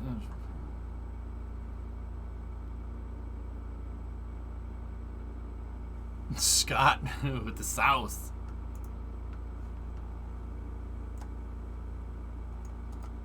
What's that, PY? Yeah, indeed. So, what does this guy say? Dmitry Loskotov. Dmitry Rogozin was not saying that exactly. You're misinterpreting it as usual. You are a propagandon. As we put it in Russian. That's why you're far from being awarded for a commercial space. Wow! That's why you're far from being awarded for commercial space journalism well earned by non-biased sources like Jeff Faust and others, as an example. Jeff Faust is the guy that runs Space News. It's very, very good. Very good. Top tier. Eric, stop lying. Freaking destroy. Oh my god. I can't believe that. Dude, he... Oh, wait, he replied. Hold on. Like, dude, I'm sorry. I don't mean to be like tabloid like this, but this is kind of funny. Dimitri, what am I lying about? You said Europe should consider using the reliable Soyuz MS ship atop the no less reliable Soyuz 2 launcher. Will you be giving these away to Europe for free?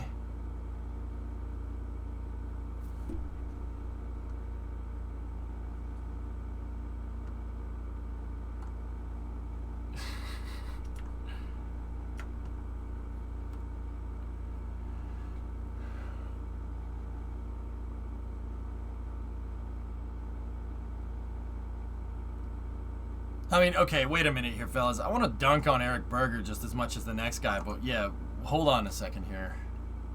Now that I'm looking at this, you know, Eric's got a point. What did he say that was wrong? Let me see.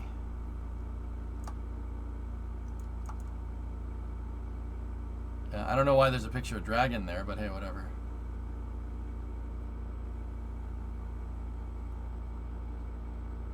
Yeah, but not the rocket, Hellfish, not the spacecraft.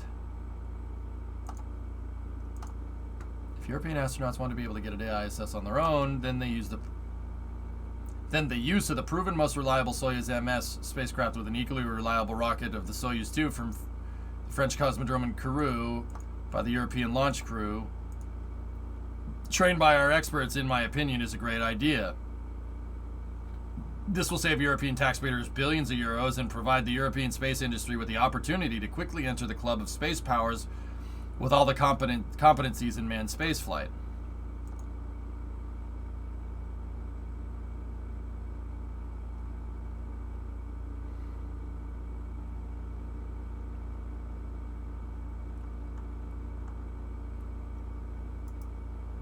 Yeah, Bill. That seems like what's going on here. Rogozin says if Europe wants its own human spacecraft, it should buy Soyuz vehicles. Yeah, okay. I see what he's saying. He's kind of... Yeah, though... Okay, everything's about context nowadays, guys. But I'm pretty sure Dimitri here interpreted that as him saying that if Europe wants launch vehicles, they should buy Soyuz and nothing else. So, yeah, once again... Stuff's getting lost in translation. Dude, like... Oh, God. Yeah, stuff gets lost in translation between Russian. Either that or people reporting what they want to report. I don't know. He's not necessarily wrong. He's not also right. He twisted... Exactly, Buck. He twisted the words a little bit there. He's trying to make him out to seem like a jerk, which is... Okay.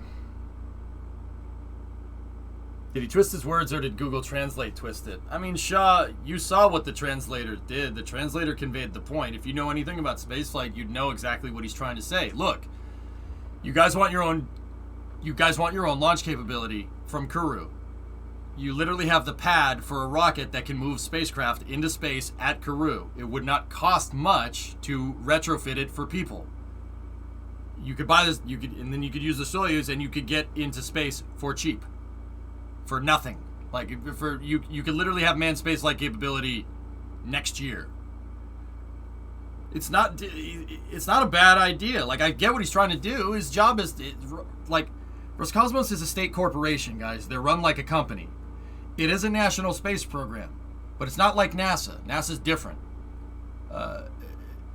It's a corporation. He still needs to make profits. The right way to say it would be that Roscosmos's controlling stake shareholder is the state, but it is a publicly traded company, but the state has controlling stakes. So, Dimitri still needs to make money. That's the point. So he's like kind of like SpaceX and kind of like NASA at the same time. There's no real like equivalent here in the States to that. We don't have something like that. So he's trying to sell Soyuz capsules, which is his job. Like, hello. Doesn't the ESA want capability in domestic sourcing? John, knowing the Europeans, they probably want to make their own capsule. European rockets, European soil, European astronauts. That's my guess. But, I mean, if they wanted a quick and dirty solution, or not quick and dirty, quick and easy solution, Soyuz would be the right move. Yeah, Sega, he's trying to sell his capsules. This ain't rocket science, man.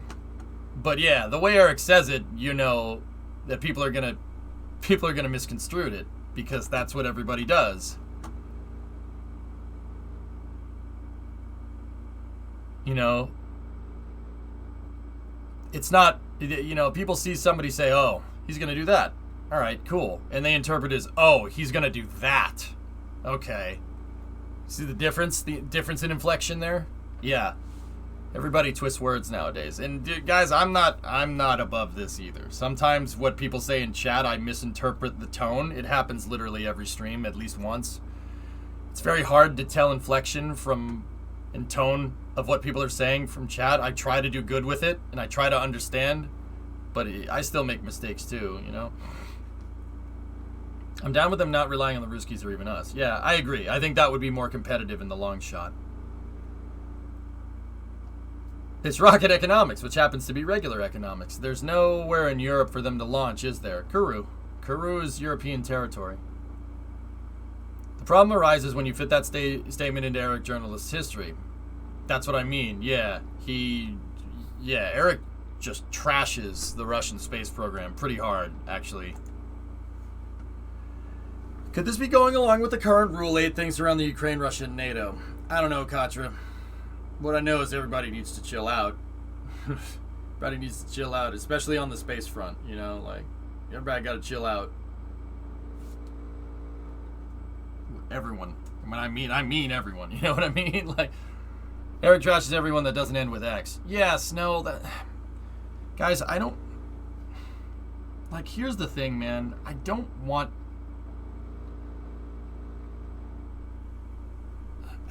to go, like, trashing Eric Berger all the time. He isn't here to defend himself. He's not, all right? And that's coming right from me. With that being said, I show what he says to show you guys the biases that are there. Like, you could say that, I would say that he's biased towards SpaceX. And that, you know what, man? The honest to God truth is that that's really easy to do. It's really easy to buy into the, you know, the optimism that SpaceX puts out. It's really easy to do that. And it's really easy to see yourself get, like, kind of locked into it. I see it literally happen every day.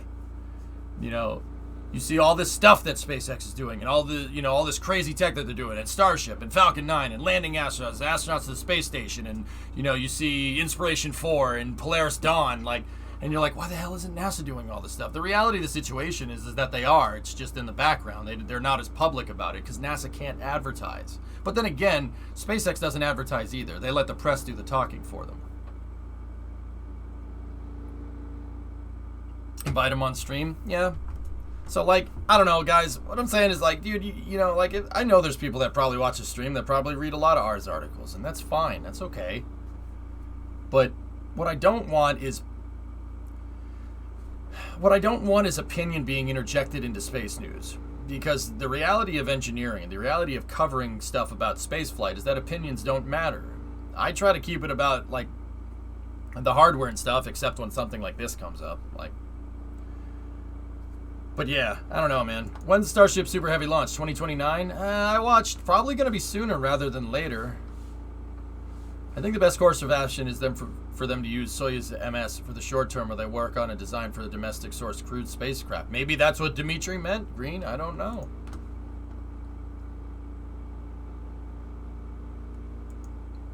Oh, trust me, running my club, half the talking points is fanboys versus what is really happening. Yeah, Snow. That's why I show this stuff, because I really want to show I'm trying to tell you guys not opinion. I'm trying to show the engineering and trying to explain things. I don't like rhetoric. It's really annoying. Careful, that's awfully close to actual journalism. Yeah, Akrong, I don't know about you, man, but if I interjected opinion into my junior thesis statement in school, I would have gotten an F. And I wrote my junior thesis in high school about positives for defense spending because it spurs technological innovation. I wrote my junior thesis about that. That was a long paper. They weren't expecting me to write something that long. Granted, that was like 20 years ago, but hey, whatever. But yeah, no, one thing that I learned, it's taught in school, is to try not to interject opinion. And once again, I'm not perfect. I make that mistake sometimes too. Any chance we could read it? It's long gone, Natch. Yeah, I don't know, dude. It's long gone. It's probably on a floppy disk at my parents' house somewhere. Yeah, we had junior thesis, Sleepy. If you did not pass your junior thesis, you didn't move to senior year. Oh yeah, it was a big deal. Natch, I basically wrote that paper about like the internet and how the web got started and Turing and all this other stuff. And then what else did I put in there? I mean, rockets were in there, obviously. What else? So like the internet, I was talking about rockets, digital processors, stuff like that. Dude, I wrote a freaking novel. Discovery, go at throttle up. Any World War II reasons? Long-range bombers, that was in there, Phil. Yeah, I wrote a whole thesis about that, dude. I could freaking write a PhD about that stuff now. I could write a doctoral thesis on defense spending, man. Turns out that's the stuff that I really enjoy. The signs were there. I probably should have listened.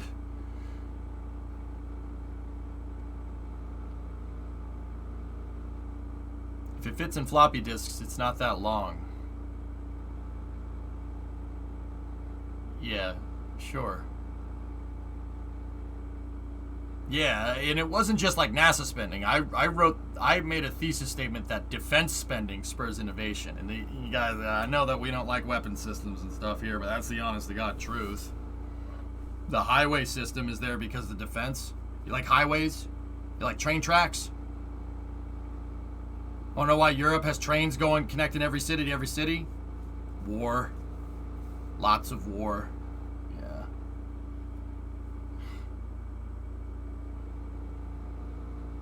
Yeah, Hellfish, I wrote about the jet engine too. Jet engine was a product of defense spending. Not U.S. defense spending, but defense spending. Mostly British and German. There you go, Smirks. Yeah. That's right, Hawkrock. Yeah, Europe has a lot of train infrastructure because there was a lot of wars fought when the train was coming into its own. It's the truth. Just like how the U.S. has a lot of airports because there were a lot of wars fought when the airplane was maturing as well. Huh. Funny how that works. I know, Hellfish. I know about, what was the name of the U.S.'s first jet? XP something or other. Yeah, John, yeah. Necessity is the mother of invention. Yeah, it gives you a reason to make all this stuff.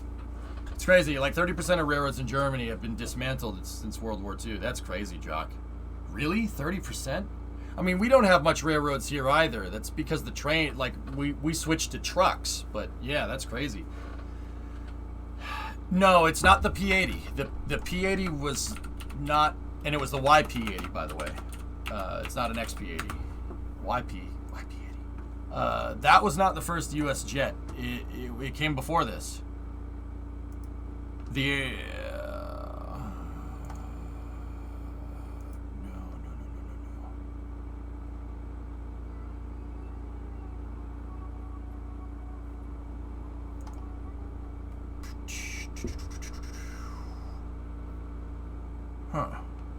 I think the P-59, I think, yeah. It was that one was the XP-59.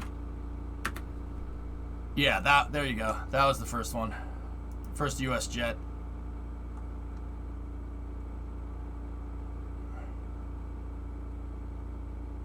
Yeah, British. Man, look at that thing. Cool. Yeah, Frank Whittle, man. Frank Whittle's the guy that invented the jet engine, an Englishman. Discovery, go at throttle up. Yep. Cool. Two-Spot, 37-month resub. Have you ever played War Thunder? It's a terrible money sink, but getting to modern equipment. I haven't played War Thunder in probably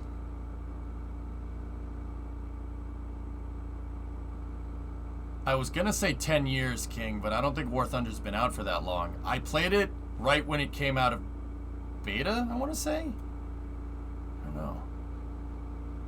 U.S. was embarrassingly behind in jet technology during World War II. Yeah, but we were pretty far ahead in bomber design, Ockrock, so trade-offs, it always is.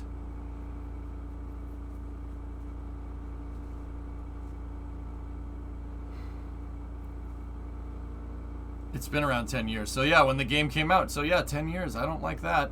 I don't like that at all. My apologies, Mr. Streamer. When Hearts of Iron, approximately? I don't know. Give me like an hour. You stole the Horton 229 from Germany. Oh, we didn't steal it. You gave it to us. Because we said so. Let's be very clear. We didn't steal nothing. We said give it to us. Your country doesn't exist anymore. This is ours now.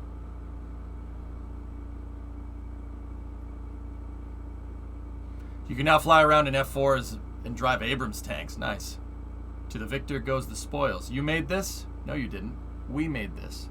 We Reddited you, if anything.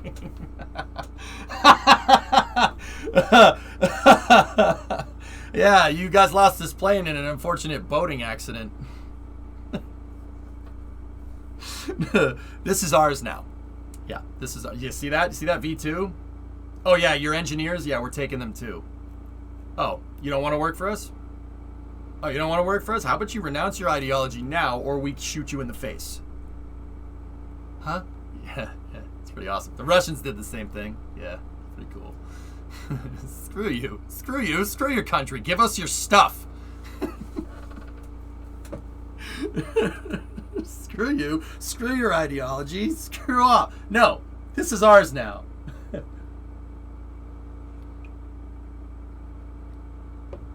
Just found some numbers. From 1994 to 2020, we went from 44.6 to 38.4. Why, Jock? Why? Warum? What's the reason? My guess is that infrastructure changes, right? Because, you know, East Germany, West Germany, right? Car industry. Oh, you did the same thing that we did. All right, cool. Discovery, go at throttle up. Why can't I hold all these destinies I manifested? Oh, gosh. Yeah, right. Yeah, we got some hardware, Synerd. But yeah, the Russians got the factory. That was the big one. Russians got the factory. Argentina tried to entice a lot of the Germans to go there and prove them really. Discovery, go at throttle up. Yeah, Ockrock, it happened. Yeah. Mm-hmm.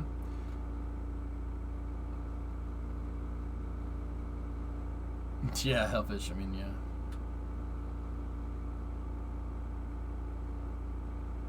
What if you won the war? See you in an alternative universe where you won. Nice try, Joseph Smith. Nice, Bandit. Alright, anyway. Yeah. Eric likes trying to dunk on Dimitri, and Dimitri doesn't have none of that. Doesn't have none of that.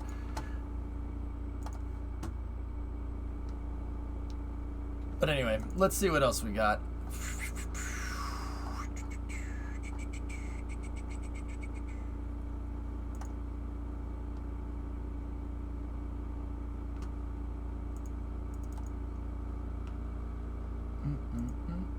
Canada achieves world domination after World War II.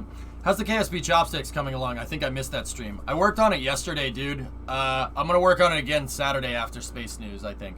Tomorrow, I think I might be doing Icarus if other people are around early, and then Space News, and then racing. But on Saturday, we got Saturday early Minecraft and chill, then Space News, then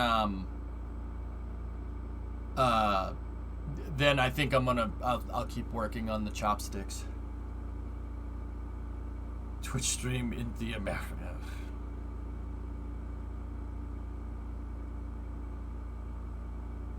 Forge, I'll be honest with you.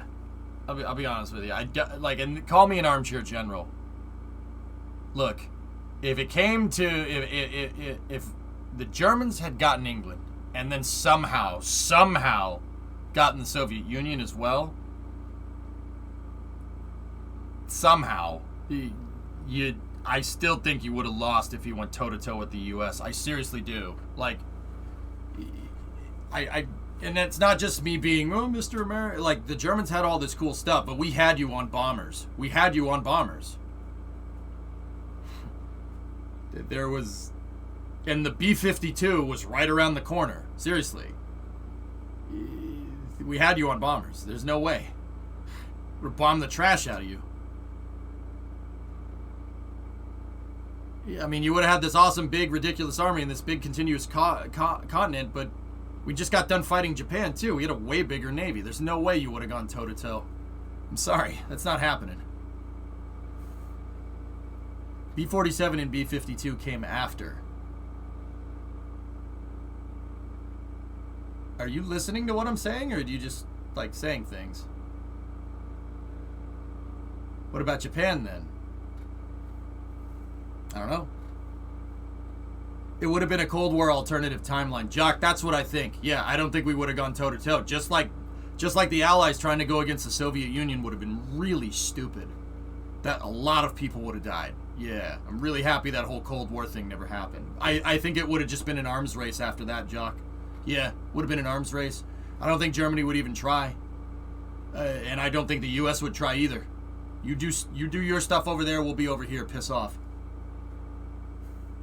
Speaking of Canadian domination, the best mod for Hearts of Iron 4 is Kaiserreich. What if Germany won World War I? The English royal family and large parts of the army and the navy flee a revolution to Canada, and Canada's whole goal is to retake Britain for the royals. Neat. The B-47 is the predecessor to the B-52. That's all I'm saying. The design of the B-47 heavily yeah, Signer. Well, that's what I mean. In the event that, the Germans win in Europe, right? Dude, we have the B-47 and the 52 coming right around the corner. What do the Germans have? A Focke-Wulf 200? No way. There's no way. There's no way you would have matched. Oh, nice, Pete. Cool. Cool. Excellent. Anyway, they had the America bomber. Signer, I just looked at that when we were playing Hearts of Iron. Dude, that thing was a piece of junk. Comparable to a B-17 at best. Seriously, those engines were very underpowered.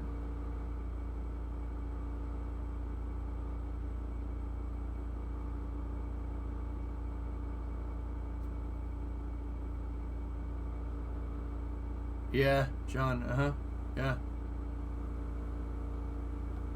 What if December the 7th didn't happen and your industry wasn't at the rate to bomb the heck out of Europe?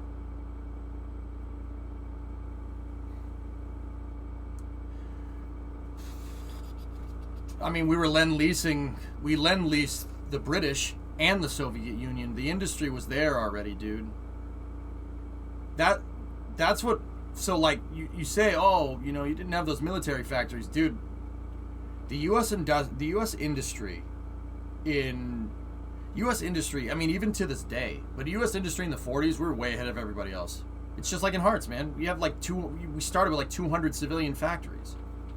Like, I just don't think that would have happened.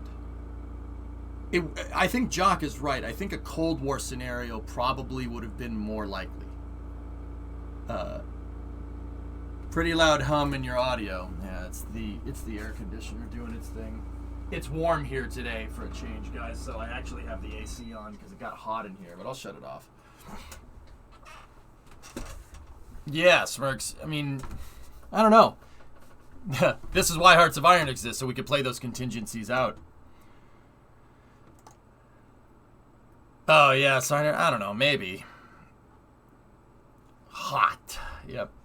The U.S. was more ready for the war. They just needed an excuse. Yeah, pretty much, Ninth. Yeah. I mean, one of the reasons why the Soviets could outpace the Germans at all is because the U.S. went over there and we lend-leased them equipment and we built factories over there, too. We showed them how to do it. Damn, Jock.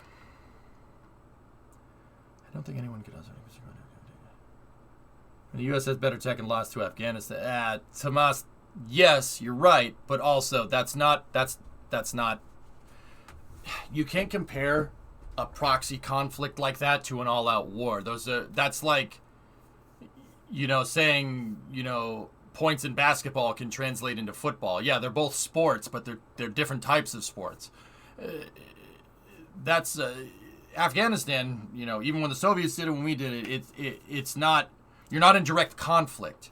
You're fighting, you topple the government, and now you're trying to stabilize a country. It's totally different. It's the aftermath, right?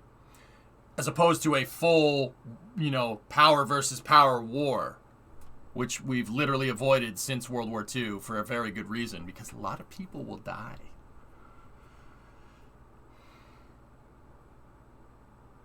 I mean, you would have had a dirty bomb forged, but yeah. I mean, the Germans, the Germans were trying to use deuterium to make a dirty bomb.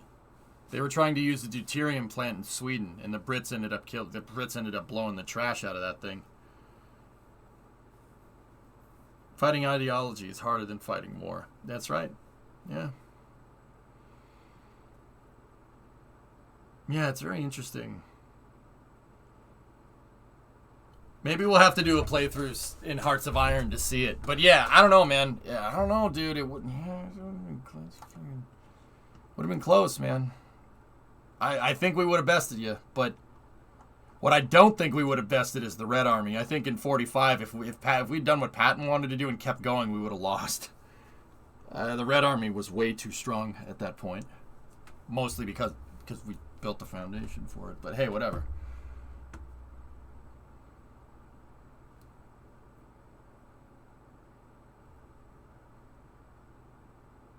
Yeah, exactly. Yeah, Green. Interesting.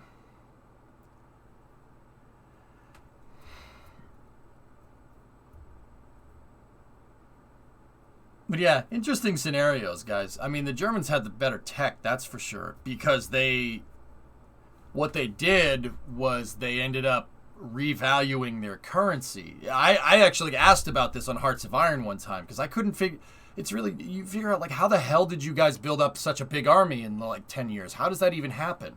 Well, they, you know, like how certain countries devalue their currency nowadays, they did the opposite of that. They countered all the inflation instantly by basically saying, no, the market can say that that's what this costs, but this costs this much.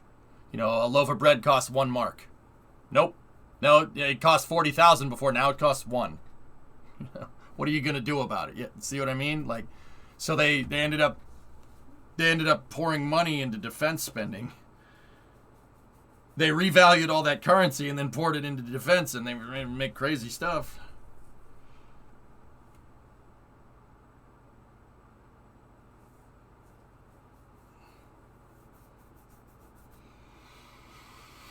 It's super interesting, but, you know, like, I don't think it's super interesting because I'm a fan of it. I think it's super interesting to understand, because you don't want that crap happening again. It's stupid. Which is why, once again, you know, bring it back to current events. Everybody needs to chill the hell out. You know what I'm saying? Let's see what else we got.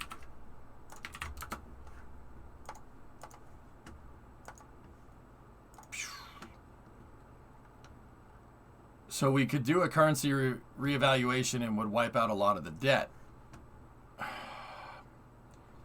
In the U.S. firework? Yeah. Sure, of course we could do that. But the dollar is backed on confidence, okay? Confidence is what puts value in the dollar, okay? Why? Well, and this is part of the reason why we're in so much debt, is because, you know, there's so much confidence in the dollar, we know we're going to pay it back. So why just keep spending? It doesn't matter.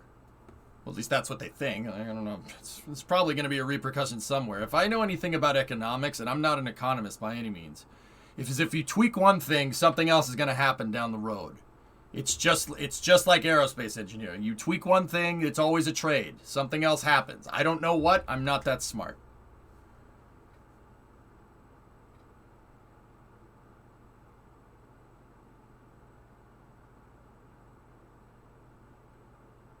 Yeah, I guess I nerd. Yeah.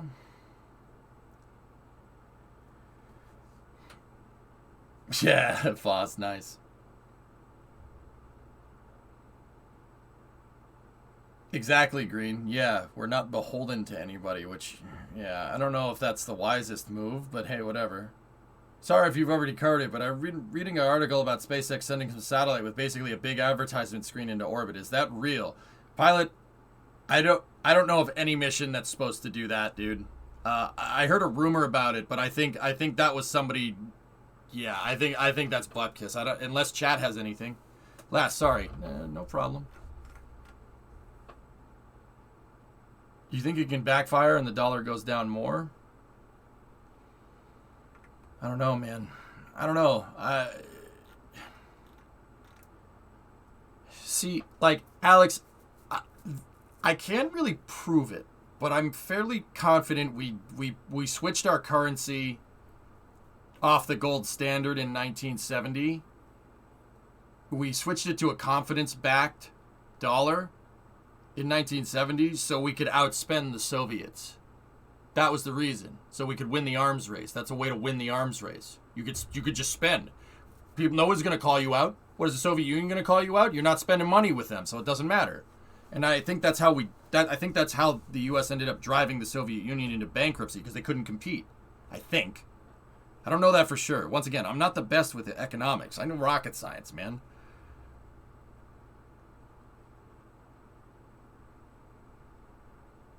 There was a CubeSat that was scheduled to fly on a transporter mission. The FAA said no, but it was just going to blink in Morse code. That's it. Okay. But biggest question is, if Japan never attacked us, would we have joined the war? No. Tomas, I don't think so. The U.S. didn't want to fight. We didn't want to get involved with the Europeans. I mean, yeah, we didn't want to. But, you know, because we got involved, there ended up being a huge power vacuum, and the U.S. used that, and we still, I mean, the U.S. still has bases all over Europe to this day. Bases in Turkey, bases in Germany. And the army is still stationed there. Like, in Ramstein, in Germany, they're still there. Like, been stationed there since 45. Like, and same in Japan. The U.S. has a forward deployed carrier, Yokosuka, in the 7th Fleet. The Navy never stopped. The Navy fleet never came home. They just keep it there. They just keep rotating personnel. By the way, I'm studying AE in Brunswick now, partly because of your streams. That's awesome, pilot. Hell yeah. Get ready, dude. It gets complicated. Wouldn't have gone into your the tripartite. Yeah, Green. Yeah. I suppose. The USA having Great Britain, they seem to be everywhere here. I mean, World Killer, the U.S. has a lot of bases in the U.K. And what's crazy is that we have like maybe a quarter of the bases that we had in, like, during the Cold War. Like all those airfields that they just converted into racetracks and stuff. Like, where do you think those all came from?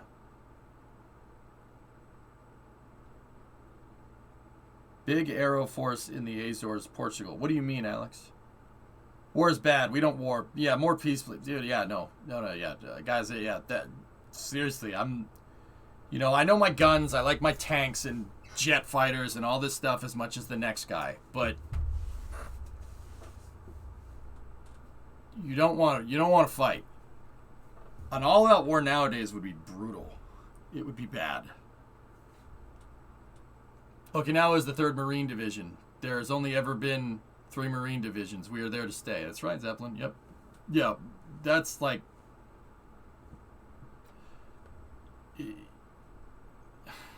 I don't think that's a good idea. Fighting is stupid. Now, that doesn't mean that you can't spend a lot of money on defense and stuff. I mean, I've said we've basically been in a Mexican standoff. The Cold War was just a Mexican standoff with nukes. That guy has a gun pointed at me, I have a gun pointed at him. No one's going to do nothing. You know, like, I don't know. The situation may have changed now. I don't really follow it too much.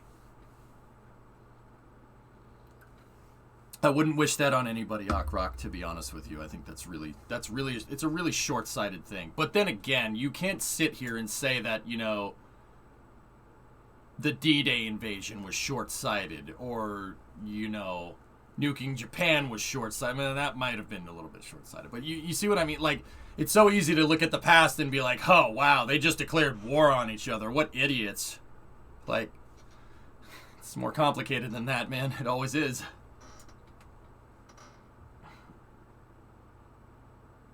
Yeah, and something like that. But anyway. Oh, nice, App State. There you go.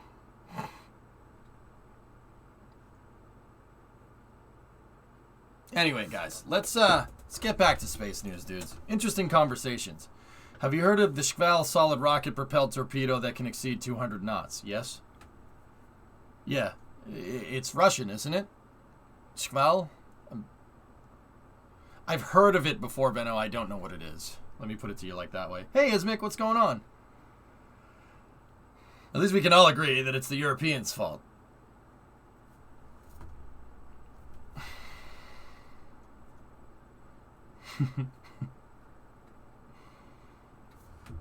Anyway. Blame Canada, right?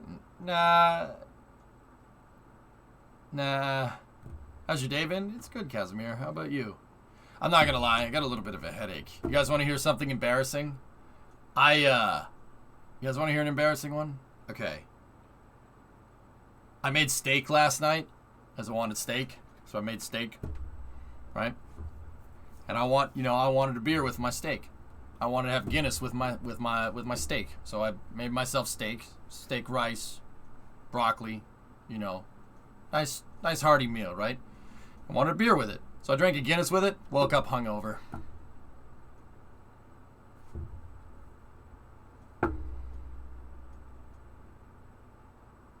I didn't even get drunk. But I've had a blasting headache this entire day.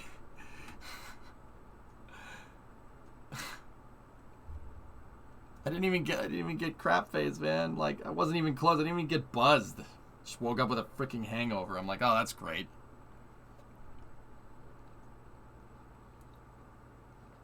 Your liver is not getting any younger. You know what? You guys are probably right, but it's 2022. I can believe whatever I want to believe, and I believe that I'm not getting older. So there.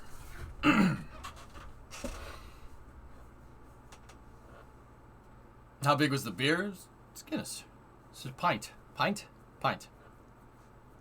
Next thing you know, your hair will start falling out.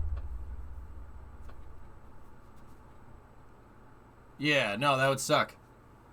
You're getting old? Probably, Andy.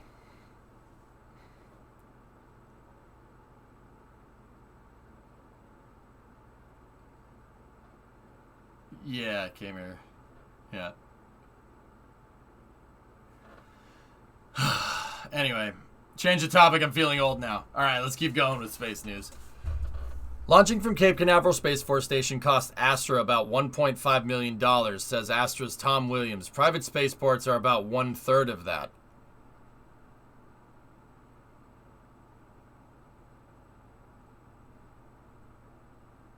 Wow. Jeez.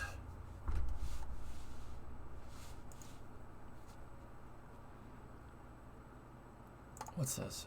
Private space ports are something I've always been excited about. Rocket Lab seems so much more streamlined and rationalized, especially since range costs are mostly similar for big small lift, meaning private ports are more essential for small lifters to reduce high percentage of cost.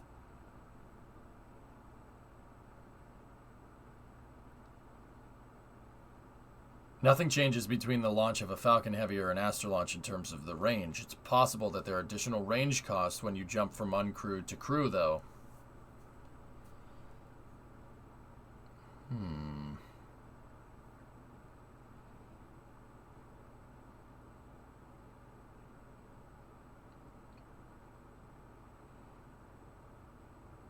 Interesting.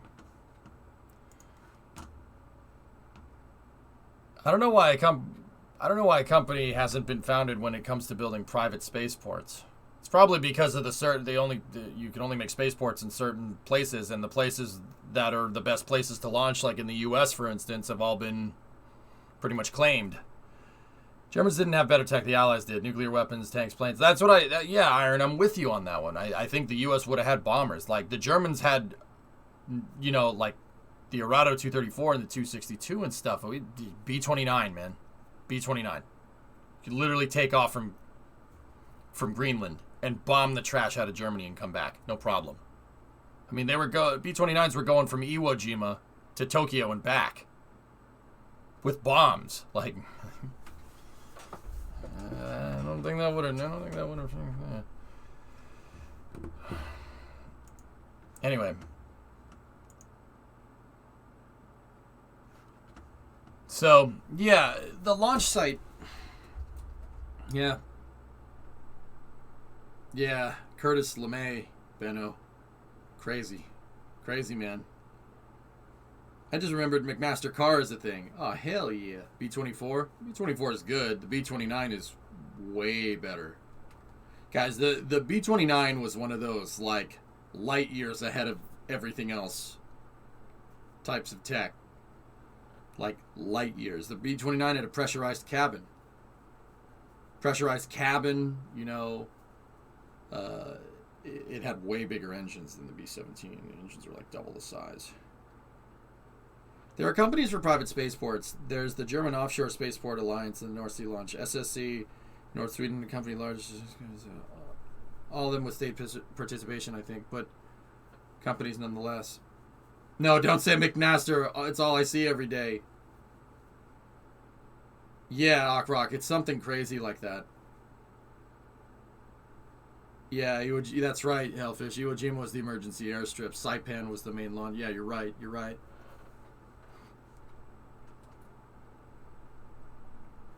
Yeah. Yeah. Yeah, the remote control turrets damage case. Yeah, so you didn't have to stick your head out the side of the plane to shoot at something. Yeah, RC turrets. Real dude, it was. I'm telling you, light years ahead of its time. Okay, so what's this?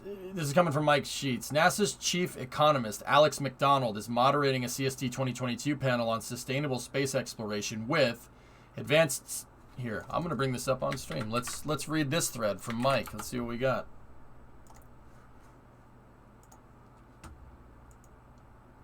Do you think privatizing spaceports could lead to competitive cost cutting in safety equipment and maintenance? Not if the FAA has any oversight over it. Do you need an example? Need an example?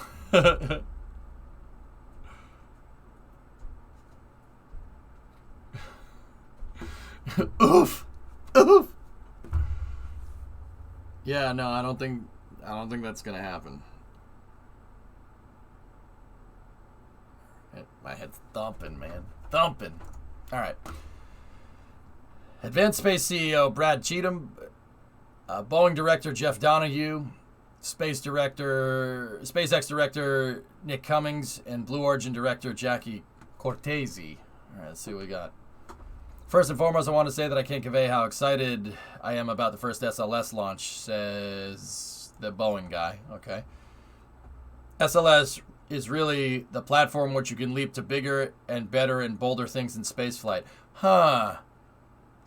I believe that you guys were giving me crap about scalable SLS yesterday.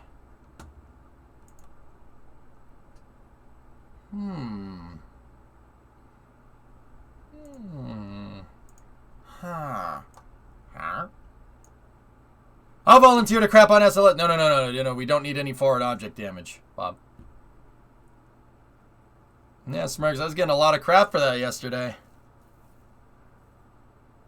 Huh. All right.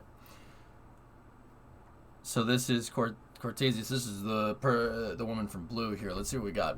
People have theorized about the demand of commercial space tourism for a really long time, but half of those who have flown on Blue Origin's New Shepard so far are asking, how do I get to the space station? How do I get to the moon? Yeah, Enco, you're not wrong. Do you know the aeroplane that flew during 3 years at the same time as the B-29? What? Hey, Leglander.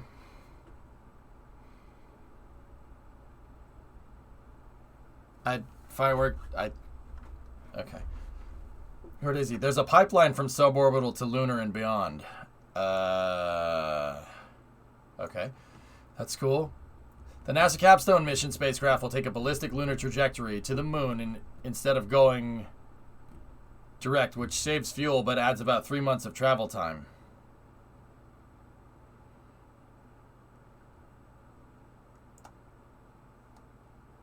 Interesting. Important to see the different approach being taken with Artemis compared to Apollo.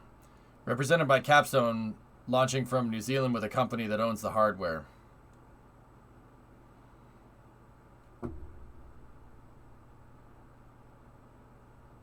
Yeah, damage case.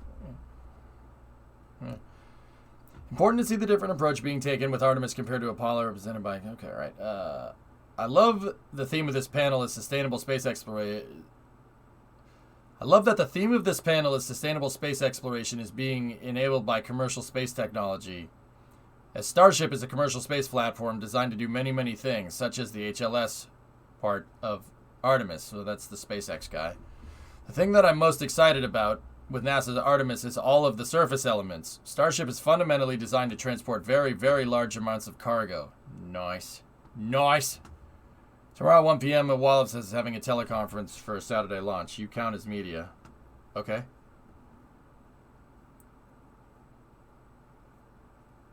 Nice. SpaceX is excited to integrate things like habitats and rovers and supplies with Starship to make a rich ecosystem of technologies for an incredible moon base. What? I can say moon base, right? We're at a space conference. Nice.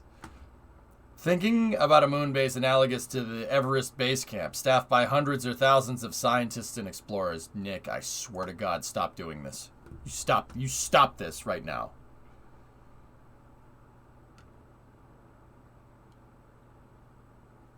Oh, man. Oh, man. Oh, don't do this. It's just an incredible time to be doing what we're doing here. As coming to this conference years ago, these conversations were all theoretical, hypothetical, and now it's real.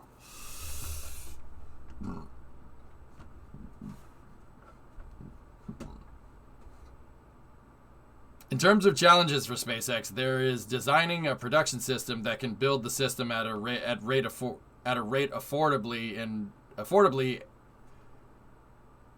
and reuse. Hold on. In terms of challenges for SpaceX, I can't read. The headache's killing me, guys. Here, hold on. In terms of challenges for Starship, there is designing a production system that can build the system at a rate affordably, and reusability, the latter which is a huge challenge not to be undersold. This is Donahue. The ISS is more than 22 years old. The ISS is more than 22 years of sustained flight in orbit, has provided numerous benefits to life on Earth, and shows why a sustained presence on the moon would be valuable. The benefit to that investment is repaid tenfold, in my opinion. Yeah. Take a break, man? Nah, screw that. Nah, I got stuff to do. We have a China to take over in hearts, and we haven't looked at the Starship video today. I'm good. I am not going to be defeated by a tiny net. Spreading out over Earth has been key to our survival, so I think spreading out beyond Earth is going to be key to preserving humanity's future. I think Cheatham says, I think it's really important that we have a very dynamic industry that allows new entrants and creates more optionality in the market. I think one of the things that makes new entrants so successful is the work of NASA, with programs like Tipping Point Technologies. I'm going to like that one, because Tipping Point is a very good program. What is Tipping Point? It's basically it's a NASA program that's designed to mature technologies that will make their way into the commercial market. Literally tip the point to make them economically viable. Like, I don't know, supersonic retropropulsion, titanium grid fins, stuff like that. Tipping Point Technologies. Yeah. SSRP is a tipping point technology, by the way. Yeah, I'm quite fond of that. I'm quite fond of those things.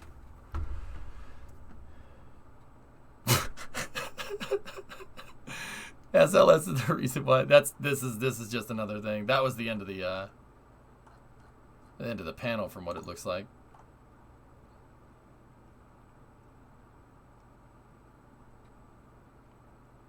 SSRP, he said it. He said the thing. It's a tipping point technology, man.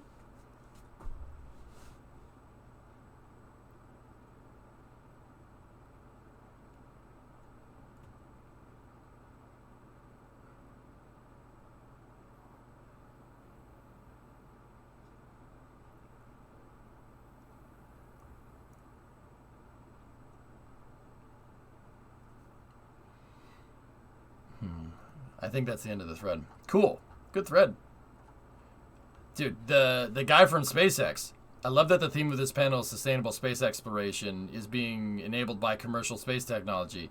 Starship is a commercial space platform designed to do many things. Listen to this. The thing I'm most excited about is all the surface elements. Starship is fundamentally designed to transport very, very large amounts of cargo.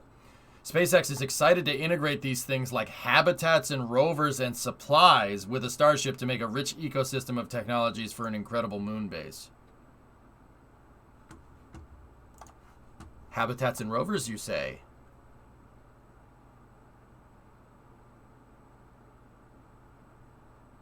Yeah, I don't hate that. Yep. I don't hate that.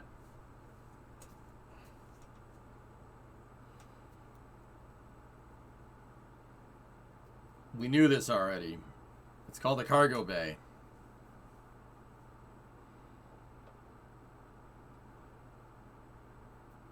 Yeah, but to hear somebody from SpaceX acknowledge this is pretty nice. That's pretty cool.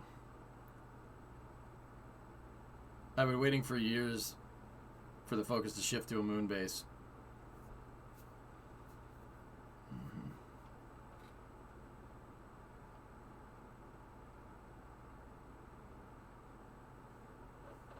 Tips point, mud technology. Yeah, pretty much that. All right.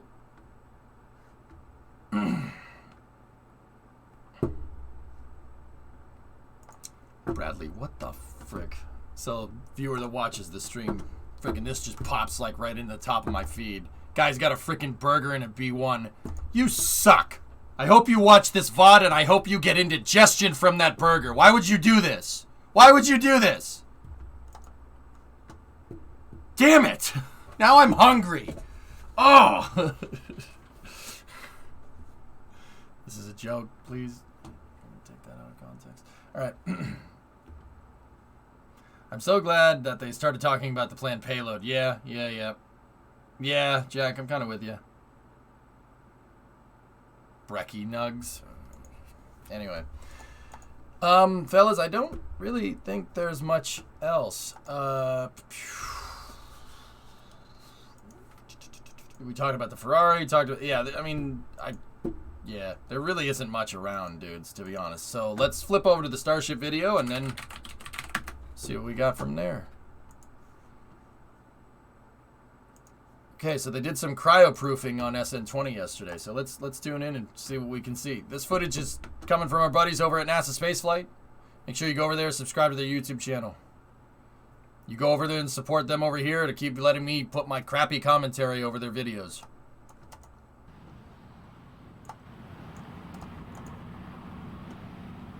Did we talk that Massey is gone? Yeah, I lost a lot of respect for Mercedes, to be honest, but that's okay. All right, Tomas, I'll check that out. Guys, don't tell me to see last before it goes off the screen, please. I'm serious about that. Make sure it goes. If it goes off your chat, then tell me, okay? Like, wait like a minute.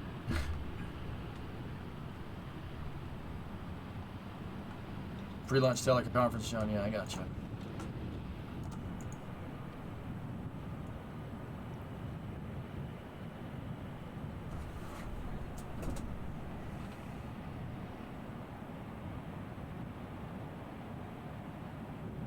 Nah, it's alright, Tomas. Don't worry. Like, dude, I'm not mad. I'm just telling you. Like 3 people put a bunch of links in there, and I'm trying to click on the links, and a see last pops up. I was trying to click on your link, and you hit see last, and I missed. If you really want to know, Ian, I assume you've seen the Roberts Road flyover. I actually, you know what? Let's check. You know what? Stephen Marr post here. Let's just check that out now. This is also coming from NSF here. Let's see. So this is Roberts Road. Before we get into the Boca Chica footage.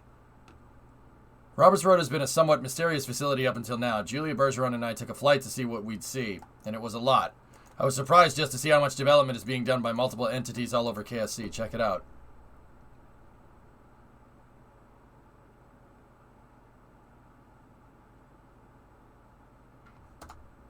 Alright, let's zoom in, Ian. Let's see what we can see here, bud. Yeah, because see last is easier to type, Cat King.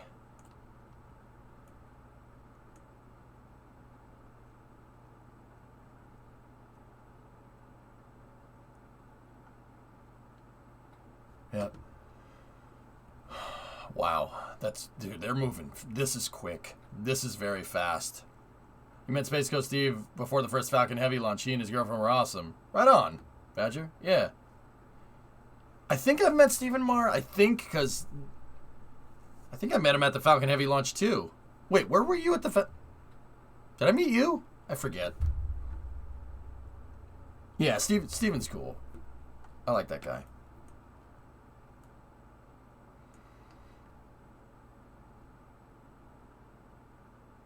All right, so check this out. Ian, you see over here, they're digging out the retention pond. Then, another thing to look is that they're putting a subgrade underneath the building, and the subgrade is a different type of dirt than what the topsoil is. So sometimes they scrape the topsoil off, right? They scrape the topsoil off, and we know from the core samples here, yes, I went and read the core samples because I'm a loser, that there's limestone. And you can see it right there. See the limestone? They scrape it down to the limestone, and then they put whatever this dirt is on there. It could be sand. I mean, Florida is very sandy. All this stuff over here is just sand, but you could clearly see limestone deposits right there.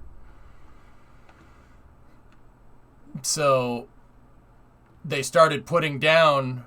They scraped the topsoil and they started putting down a subgrade for the building. I don't know what that material is, nor that one, nor that one. I don't know what this beige is. I don't know what that whiter material is, and I don't know what the gray is.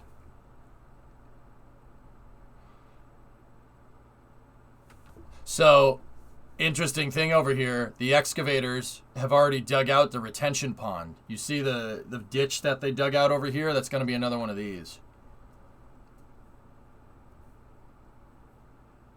Dude, they haven't even graded the dang road. The road isn't even in the Roberts Road extension, which goes to here, hasn't even been graded yet. What is this site for? Well, we think it's for Starship production, considering that if you look right here, John, you see these things right there? Those are the jigs from Boca Chica that they use to make the segments for the orbital launch integration tower for Mechazilla. This is all the jig pieces to start fabricating segments of the tower, and then you have the posts right there to put the jig on so you can build on the posts right there, which is nuts. That's crazy. And then over here, see that blue line right here? This is the Falcon 9 processing facility. You know how the shuttles had the orbiter processing facilities where they'd keep the shuttles when they weren't flying to work on them and do maintenance? That's a Falcon 9 processing facility for the first stages. They added an extension to it, and then they made the building go out here. There's a huge extension that's going over here. I don't know what that's doing. I don't know what that's for. Maybe storing more Falcon 9s. I don't know. Easy. They're left, right, and middle. Yeah, right. Also, what do you think about the Hangar X extension? Is for. I'm betting they move Dragon refurbishments since the Dragon 2 fleet is growing.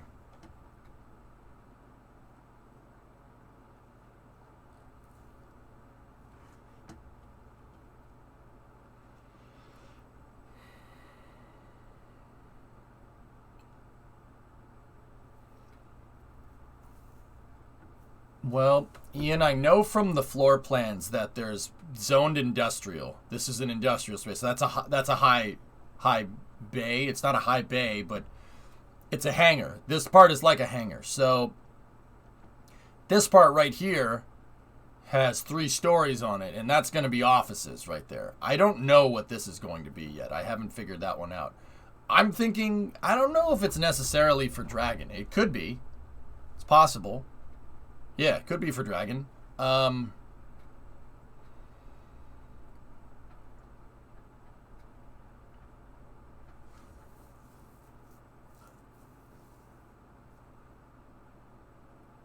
mean, you know what, Ian?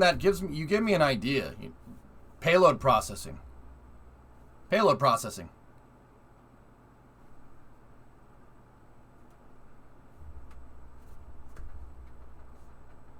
So, like, putting payloads in fairings and stuff and then moving them to the HIF and whatnot? I don't know, Snow. It could just be... Wait, there's no door opening big enough to get a dragon stack out of this. Well, there is out the Falcon 9 door, and that's not true. There's going to be a loading dock right here. See that? See the footing right there for the loading dock? I know that from the plans. And then there's a garage door right here, a big one. So maybe just for payloads, could be for fairings, could be that they could be just storing second stages or storing boosters that they don't use. I don't know. All I know is that there's a hangar extension that goes to here, and then there's an office building that goes right here. Or offices. I don't know what's going over here, but I know there is a heavy loading dock right there. Like I said, you could see the footings for it. Well, that's not a footing. Those are forms. Forms is the right way to say it. They have wood forms up here because they're going to pour concrete there, so like trucks that are carrying something heavy can pull up to it. It's a loading dock.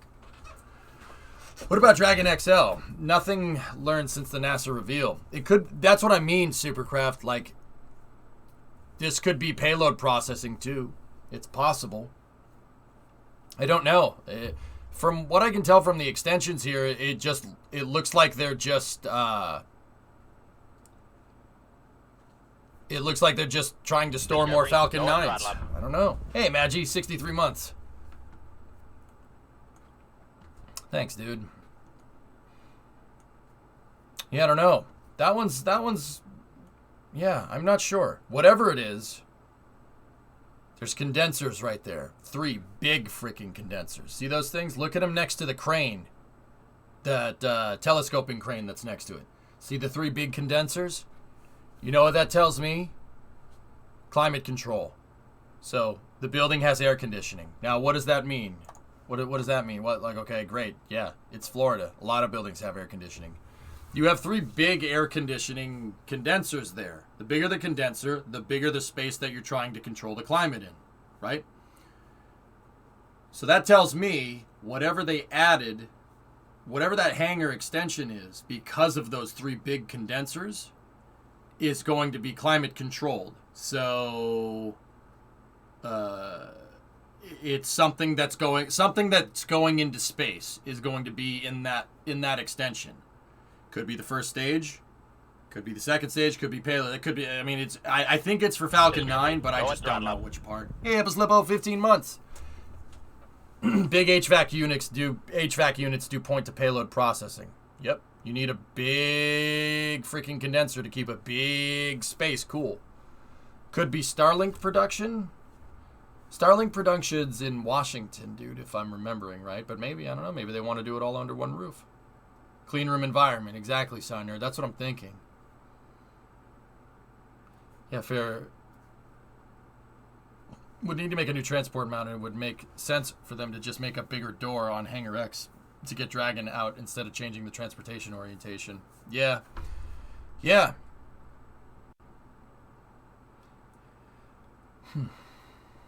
See, Ian, I'm still curious about going back over to Starship, dude. This still doesn't make sense to me. Now, what do I mean? What doesn't make sense? Well, okay.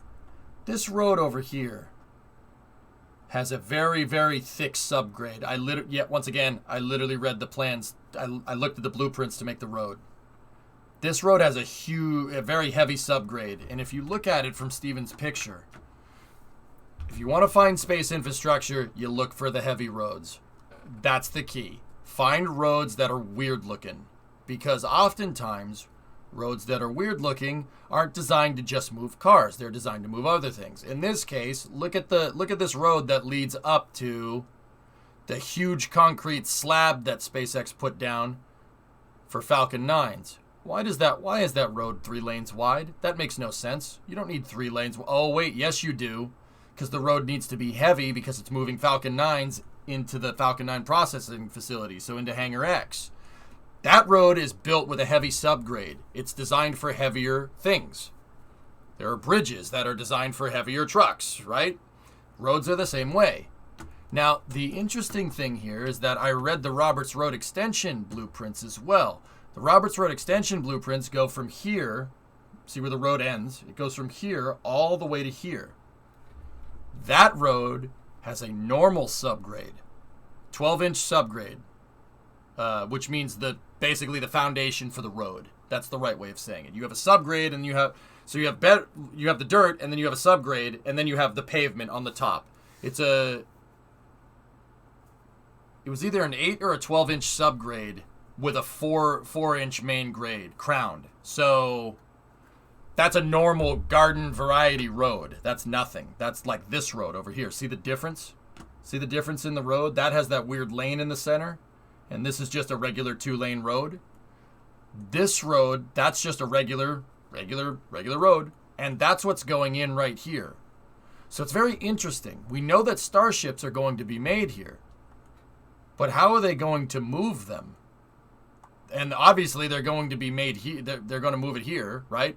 They need to get it to this point. There's nothing in the plans to stipulate a heavy road to get whatever you're making over here to over here, which is interesting. Even this road, I know that road right there is a regular grade. I'm not sure about this one in the center. I'm not sure about that one. Maybe. The video has a lot more angles in it. Hey friends, Jack Beyer here with NASA Spaceflight. Oh wow. With Starship and other activity ramping up in the Kennedy Space Center area, I don't think we so, wanted to start providing updates. Heavy load can move on normal roads. That's why we use big TK on the current trailers. Status of the various projects going on there. Yeah, but goalie, it'll sink into the dang road. And you don't think SpaceX is going to call for a special application every time they want to move a Starship like that, do you? Like, it's just south of the VAB, pilot. What's the subgrade of the road the Starship boosters travel on? Actually, Uber Monkey, that's a very good question. Highway 4 in Boca Chica is a regular 8-inch subgrade with 4 inches of regular grade on top of it. And you know what's funny? If we look at NASA Spaceflight's videos, every time it rains, part of the road sinks, part of the road is underwater because it can't handle that heavy traffic. The SBMTs and Starships and fuel trucks and dump trucks moving dirt around and stuff, the road can't take it. The road's gonna sink into the ground. It already is. They have to do. Part of what you guys don't see is that they're doing mass construction on Highway 4 because it constantly needs to be repaired from all this heavy industrial traffic. Industrial traffic is heavy, and if the road can't take the weight, the road will collapse.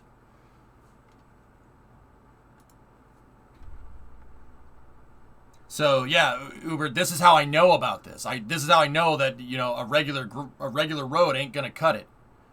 Which is why I think that starships are going to be moving here and then come down here to the heavy road. Why would they continue rebuilding the road instead of doing it right and build a better road? Well, Seinert, that's the other thing. Why wouldn't you just continue the heavy construction? Well, it tells me that they don't need it. So that means Starship is going to go somewhere else. So the closest, heaviest road to where we think Starship is going to be made ends right here. So that tells me that this road right here is going to be heavy. Why? Okay. Multiple things here. This is going to be a heavily graded road. No, I haven't checked the blueprints for it. I couldn't find it. This is going to be a heavily graded road. Well, why? Remember that loading dock that I told you about? It's right there. Remember the garage door that I told you about? It's right there. See the 3 big condensers? Look at how big those things are from the NSF video. They're huge. They're way bigger than that crane truck right there. Look at them compared. Look at those condensers compared to the regular vehicles over here. They're gigantic. Ian, this screams payload processing to me, but I don't know for sure.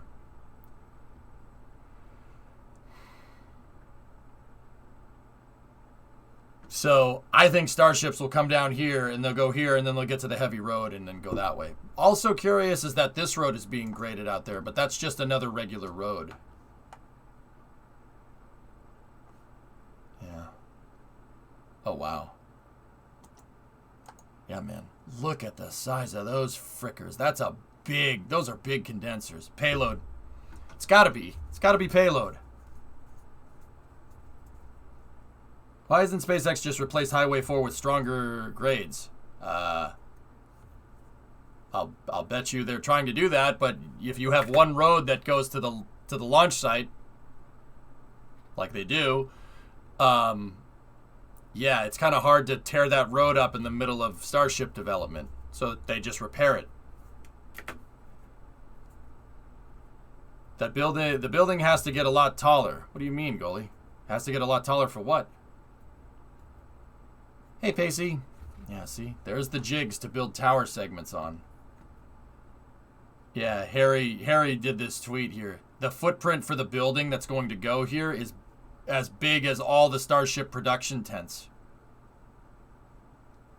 And then there is on the blueprint here, there's a building right here. Like if you look at the background, like not the tweet. If you look right here, there's a footprint for 2 wide bays to be made, right? One of them right here and the other one right there. So that tells me that Starship's probably going to get made here. And they might just say, screw it, goalie. And if you're transporting it on a quick bit of road that's not graded correctly, it's not that big of a deal. But, yeah, very interesting. Payload fairing? Oh, okay, yeah.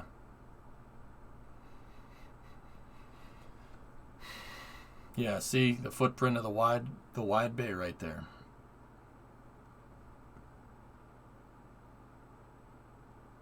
Yeah. And then, yeah, see the forms for the loading dock right there?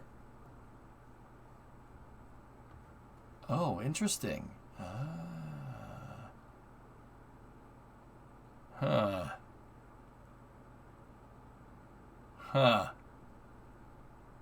Maybe 3 condensers for 3 office floors, maybe. HVAC doesn't really work like that, Malachi. It's all about how much air you can exchange the heat with. It's not necessarily those things are the condensers are in parallel, if that's the right way to say that. They're in parallel and they all feed the building. You don't make individual ducting for each floor. Ideally with HVAC, you want cold air coming from the ceiling and heaters coming from the ground. Well, why is that? Cold air falls, warm air goes up.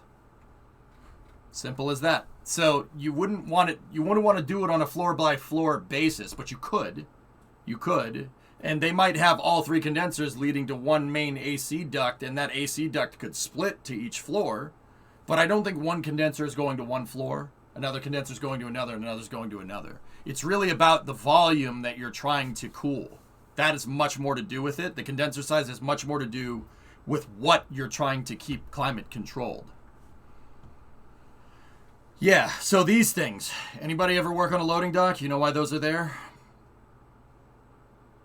Yeah, Rock, you know. The stationary docking ramps. Yep. So basically there will be a metal plate here with two servos underneath it. And the metal plate goes up and then a ramp folds out underneath it. And then you let it down and it creates a ramp that goes into the trailer. Yeah, we use these on the loading dock that I worked at. Now, interesting thing to note here, guys. Interesting thing. There's a loading dock over here for light cargo. And then there's 3 loading docks here. There's going to be three loading bays right here for heavy cargo. So whatever's coming down, whatever's going to be delivered here is going to be heavy. But they also have a light loading dock over here. I know, see, this part I know very well. I worked on a loading dock. That was the last job I did before I went professional streaming.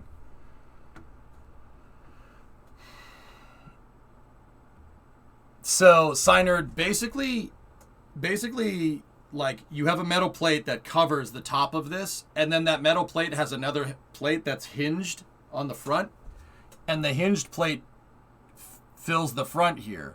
So when a truck isn't there, it's just regular floor space, and then it's sealed. It's sealed off to the outside. There's 2 servos underneath this thing that push the plate, the horizontal plate, up. And when they push the horizontal plate up, the vertical plate goes out. And it goes parallel to the horizontal plate, and then you let it down. So the idea is it makes a ramp going into the truck. Yeah. It's for lifting heavy payloads. I know that because the loading dock that I worked on was moving washing machines and giant TVs and appliances and stuff, gas ranges and whatnot. Yeah, so we needed a heavy-duty loading dock. I know all about this. That's my wheelhouse. They could be closer. Odd that they're so far apart. The supports for the building, Uber Monkey, right there. See? So, okay. I know this part too. So check it out. You see how that footing right there is just the plate with the 4 bolts? That one has things on either side. It has those two nubs on either side. That one doesn't. That one has two nubs. Anybody know why? It's the wiring for all this stuff. So this is going to go to that. That one goes to that. And the switches are in between the docks. I know because ours were built like that. Yeah. This is the electrical. This is the electrical circuitry for this. And just they're conduits. That's what they're called. They're called conduits. And they come out of the ground. Is that why your back is so messed up? Yes.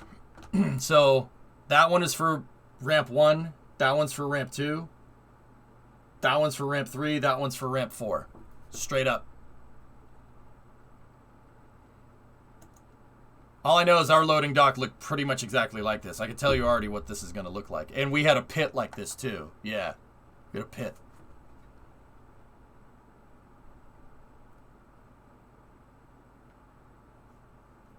Wait. What is this and where is it located?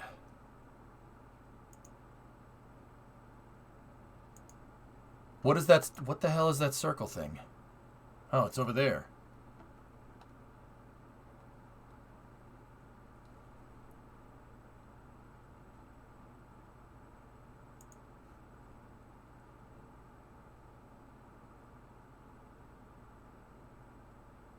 What the hell would they build here?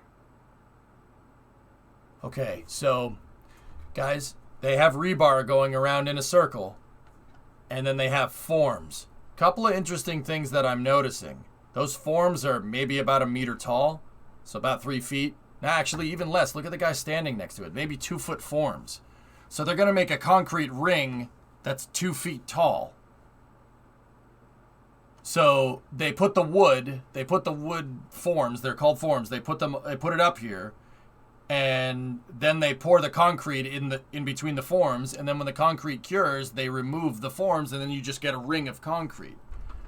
Yeah, I agree, Synerd. Yeah. Orbital launch mount? Crop circles. It's a koi pond. Dude, honestly, I don't know what this is for. It reminds me of the early Starship stands. Wolfman, I was about to say that. But we know SpaceX doesn't manufacture rings that way.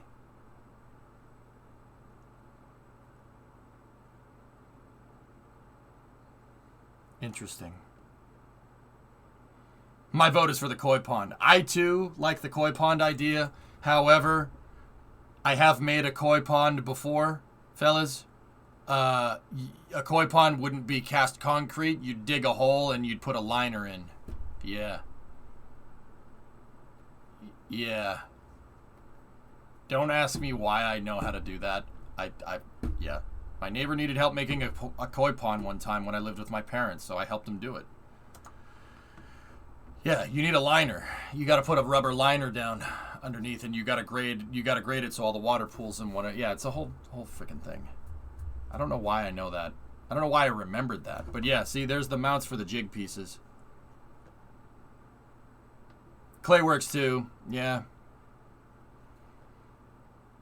Yeah, see, these have bolts that are into the concrete where they can attach the jig pieces to make launch tower segments.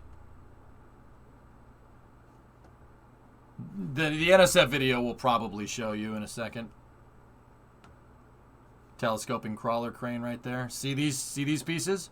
Those are the pieces from Boca Chica. Those are from Texas. They used that to make the launch tower that picked up Starship the other day. There's the jig pieces. Could it be for a real water tower? It's possible. Yeah, see, they're digging out. Oh, that was a weird cut. They're digging out the retention pond here already. See, yeah. Dude, this is really quick.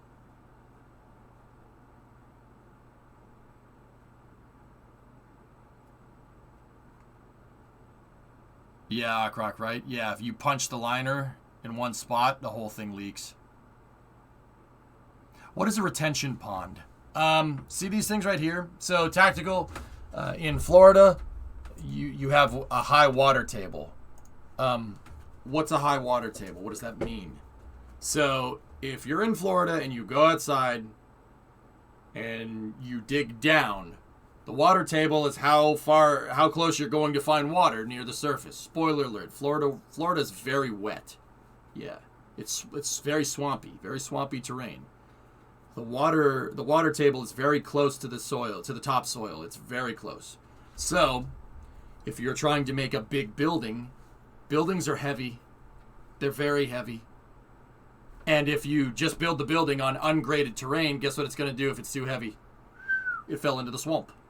But the second one, that fell into the swamp. So I built a third one.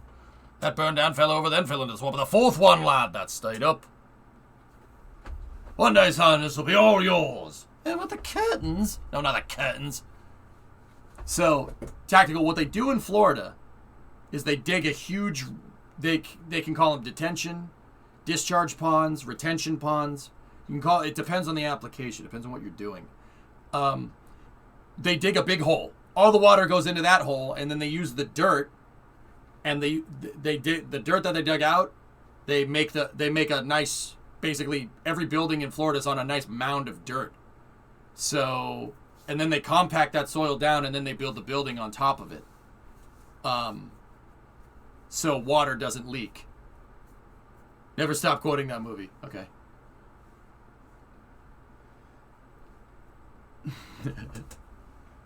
Well, you don't like her? What's wrong with her? She's rich. She's got huge tracts of land. Father, I just want to sing. Florida's swampy. That's impossible. Could the round thing be the base of an actual water tower? John, I answered you already. But yeah, it's possible. Yeah, I think so. I think that's what it is. Most reservoirs are that, just at a really big scale. That's right, Foss. Yep. She's got huge tracts of land. I said you couldn't build a castle on a swamp, lad, but I built it anyway. It fell into the swamp. So, tactical, what they're going to do is they're going to dig this sucker out, and then they're going to use this dirt right here to grade where the Starship production facility is going to be, so the Starship production facility doesn't fall into the swamp. So, actually, I could probably tell you exactly what type of material this is. And this is Rocket Sage's territory. So, we read the core sample reports. I don't really remember what was underneath, but there's a topsoil layer over here. That's what this darker stuff is. There's the brush, right, from the trees. And then there's the topsoil, which is like dark sand. And then there's, well, more sand underneath that, because spoiler alert, the ocean's right over there. There tends to be sand near those. And then underneath that is limestone, crushed limestone, which, once again, you could see the crushed limestone right there, where they scraped it off, where they scraped off the topsoil. And then underneath that, I think it's not dirt, it's like sand and clay. And that must be, like, look, you could see the layers right there. See how it's dark for a second and then it gets really bright? See that? They had geologists come out here and start drilling around to figure out what the ground was made out of, right? Because, think about it. This is a problem that they had at Boca Chica. The dirt around Boca Chica is not dirt, it's sand. So, when they first proposed Falcon launching from Boca Chica back in like 2016 or something, right? Where the spot where they were going to build Falcon 9's horizontal integration facility, which is down here, right?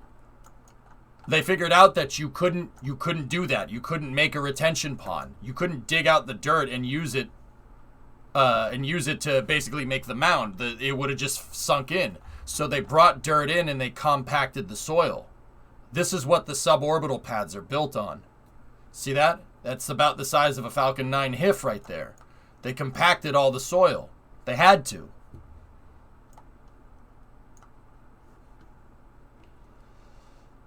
Interesting, Synerd. Today marks his 15th trip around the Sol. Sorry, my kid was talking to me. Yeah, it's all good, man. Congratulations. Tell little John Clark that I said happy birthday. If he watches the stream, if that means anything. So here they couldn't just dig a hole in the ground. It was too close. The water table's too high. So they had to build it up. So SpaceX still brings this in. We'll watch the Boca Chica video today. I guarantee you'll see a dirt truck come in. You'll see a dirt truck come in from somewhere and start laying down dirt at the orbital launch site. They're still moving dirt around. So yeah, if you look, this is where Starship's pad is. It's like right here. It's right where Falcon 9's pad was supposed to be, believe it or not. So yeah, Boca Chica, you couldn't do that. You couldn't just dig a hole in the ground. You had to compact it down with dirt, especially for a big building like the HIF. So in Florida here, whatever's underneath the crushed limestone is good enough to use for grading, for the subgrade for the building. I think I'm saying this stuff right. If there's any civil contractors here, and I'm saying something wrong, please tell me.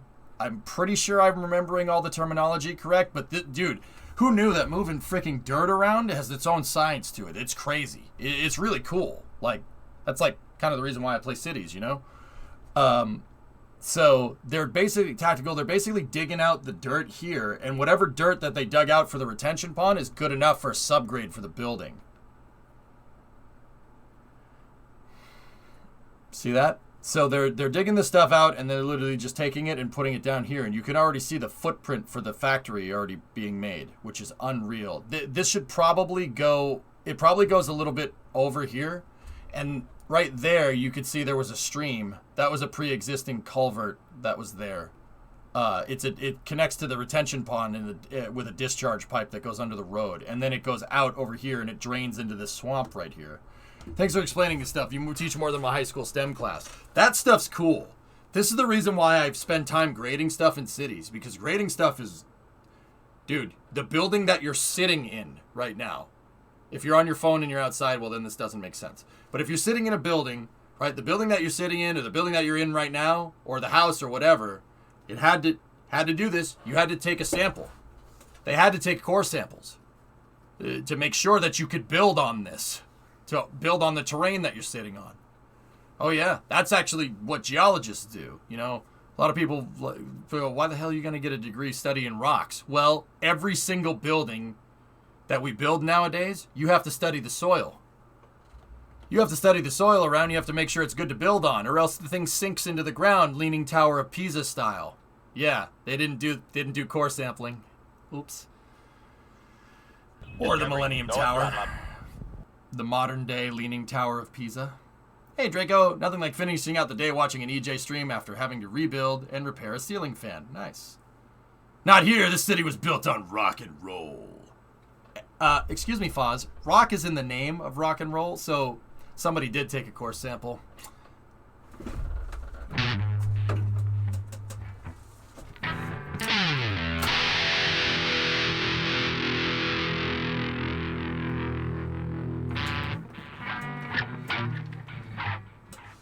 Yes, I leave that on just in case I need to do that.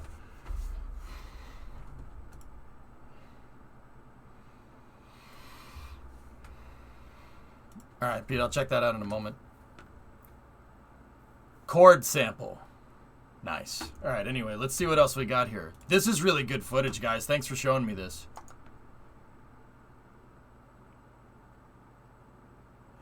Yeah, see, I don't see this one. I don't know what that's about. I don't know what they're going to...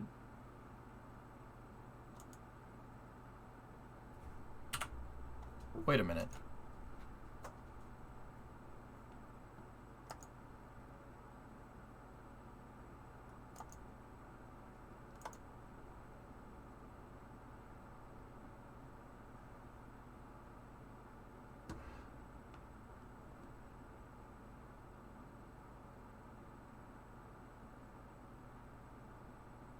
The road was already there. Yeah, of course. It was a hedgerow before. This all used to be farmland. It's pretty clear. The stuff that has no trees on it was farmland.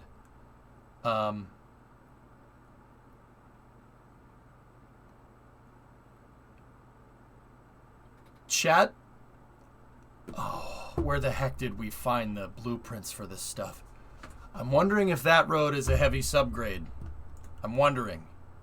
And if not, what's it doing there? What is that road for? It leads to nothing. Yeah, it leads over to the VAB, right? But the VAB is over there. This distance right here is a couple of miles. Or like 2 kilometers, 2 to 3 kilometers maybe. Yeah, this area is that freaking big. If I recall, it's just a standard road. Okay. I'm not sure, Entropy. Yeah. Oh, they did a little zoomerino on 39A. What's Jack saying? Work first started at Kennedy Space Center. Also, it looks like the large yellow crane used for driving piles at the site has been dismantled, possibly signaling that foundation work for the Starship launch pad at LC-39A is complete. Boogago, you just bought a house on Merritt Island? Nice. How big and how much you pay? I just want to know so I can feel depressed about the real estate prices around here. Rewind a bit. He says they modified the tank area. All right, let's see what Jack's saying. There are holes visible in an old liquid hydrogen tank, which could be repairs or modifications necessary to enable it to support storage of liquid methane. Yeah, interesting. Below it, you can see 4 liquid methane tanks that SpaceX bought back in 2019 when Starship work first started at Kennedy Space Center. Yeah, those tanks. Huh. 2,400 square feet, closer to 500K. That, you know what, Boogie Guy? You know what the sad part is? That's still good. That's still good. And I still feel depressed about it. But hey, that's cool, man. Congratulations. Also, it looks like the large yellow crane used for driving piles at the site has been dismantled. Possibly. They already have a LOX tank? Yeah, the LOX tank's on the other side of the pad. Signer, they use it for Falcon 9. You're in Boston, right? Just curious. Yeah, Tactical. I literally... So, I don't live in Boston. I live right next to Boston.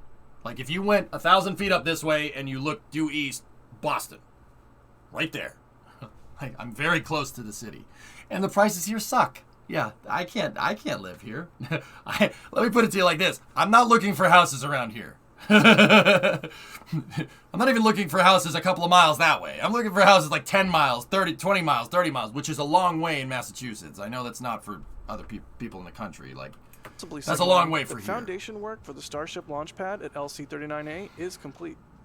Next up, we have a different SpaceX facility. This one perhaps a little more familiar to longtime Starship followers and tank watchers.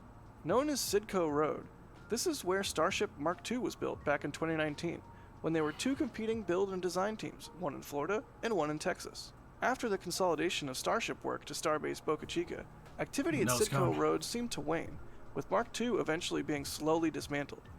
Now, the Sidco site is believed to be part of the heat shield production process. Let me look at it. Not to be confused with what's known as the bakery, where ingredients are combined and tiles are quite literally baked. This is likely a location where an ingredient, or multiple ingredients... Oh, geez, Gully, that looks like a bunch of Atlas missiles over there on the racetrack. ...for those tiles are produced. Oh, no, hold up. I want to see that.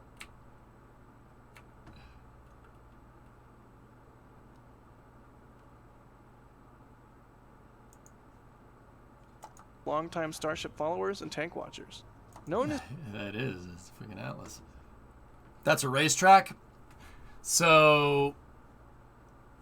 You see that? You see that corner over there, far left, guys? So there's a crane and rigging company that's down the street from these guys. And they store stuff in there. And for whatever reason, there's an Atlas missile sitting in the backyard. You can see it on Google Earth. It's really easy to spot. It's like a real Atlas, like it's an Atlas D, which is really cool. You can see it over there. It's on the left. It's right in the corner. The reason why that racetrack is there is it was a testing ground. There was a World War II tracked vehicle production facility here. Yeah, they made tanks and stuff. And then that's the track that they tested them on. Yeah, true story. It's really cool, actually. Not gonna lie, rockets are boring without the insight into the challenges with their development. This is Sidco Road. This is where Starship Mark II was built back in 2019. Man, I agree with you. I see what you're trying to say. Yeah, I agree with you. I mean, watching the rocket launch is a good thrill, but that's like literally 1% of the effort. I agree with you. Yeah, I like knowing all the stuff that you need to make it. It's really freaking cool. They made tanks at the Cape once upon a time, Tactical, yeah. Here, listen to what Jack said. Facility. This one perhaps a little more familiar to longtime Starship followers and tank watchers. Known as Sidco Road, this is where Starship Mark II was built back in 2019, when there were 2 competing build and design teams, one in Florida and one in Texas. After the consolidation of Starship work to Starbase Boca Chica, activity at Sidco Road seemed to wane, with Mark II eventually being slowly dismantled. Now, the Sidco site is believed to be part of the heat shield production process. Hey fellas, retention pond. Why? Why is there a retention pond there? Well, this used to be a steel fabrication company, and that building is heavy, and it's right next to water. So you're going to need to dig areas out. If you have a big footprint with a lot of heavy stuff on it, like this. Not to be confused with what's known as the bakery, where ingredients are combined and tiles are quite literally baked. There's a sweet junkyard over there. There's a pick and pull. It's a pick and pull, right, goalie? This is likely a location where an ingredient, or multiple ingredients, for those tiles are produced. Stepping away from strictly SpaceX facilities now, here we see Blue Origin's Exploration Park campus, which is just south of the Kennedy Space Center Visitor Complex. This is where New Glenn is being built. The campus has continuously grown over the last few years to support Blue's large-scale plans out of the Cape. Here we can see the ground is being prepared for yet another steel fabrication. You think launch tower girders are being constructed there? Firework, the contractor that built the mobile launchers on Sidco Road, if I'm remembering right. Another expansion of their Exploration Park facilities. Yep. Matching plans that Blue has filed. It is unclear what the purpose of this expansion will be, but as soon as any information is available, we'll share it with you in a future update. It's probably engines. It's probably engines. Just saying. No one told me that, I'm guessing. So check it out. There's the integration plays where New Glenn's first and second stage will be made, right there. And over here are all the testing facilities. This one, notably, it's called the TCAT, Tank Cleaning and Testing Facility. It's basically where they take New Glenn, they put it vertically, and they test on it and clean it and stuff. Actually, they're building another TCAT there. That's what Jack's about to say, I'm pretty sure. There's other things Matching plans. There's other things here, fellas, that are in the background. So first of all, KSCVC is right there. Kennedy Space Center Visitor is right there. You see the shuttle stack? Pretty cool. Roberts Road is right there. That's the SpaceX facility that we were looking at. And then NASA took the old farmland and they converted it to solar to basically run KSC, partially run KSC off solar farms. NASA has a couple of those things. There's another one this way. There's another one south of here. We're looking north right now. Some other cool things to note. KSC proper is over here. The KSC office site is right there. This is Kennedy Parkway, right? And right here, see that? That's where OneWeb satellites are made. The OneWeb satellites that the Soyuz launches into space are made right there. And then they get shipped out to the other side of the world to get launched into space. No joke.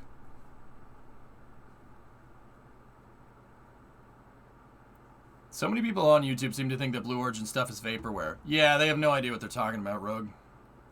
Solar panels seem to be growing well. Remember how I said a second ago, guys? Look for the heavy infrastructure. Look for the heavy infrastructure. It's very easy to spot. So New Glenn is made right here. The cores are definitely going to go through this building somehow. See the concrete? That means the concrete right there is designed for something heavy. The other thing to note is look for roads with wide turning radiuses. Or radii, I should say. Why? Why are we looking for roads with wide turning radii? Well, Booster's hard to get around a tight corner, isn't it? Enter that road right there. That all the New Glens will be towed out on this road. Right there.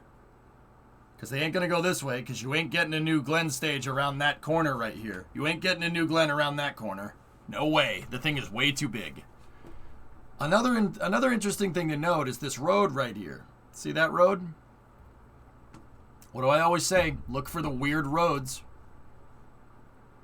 That's a weird road. Is it not? Look at that one. Weird road with a really wide radius corner. And then more concrete down there with two large doors. They're right in front of you and can open very large doors. See that? Something's going down there. Something heavy. Now, what do I think? I said that this might be for engines.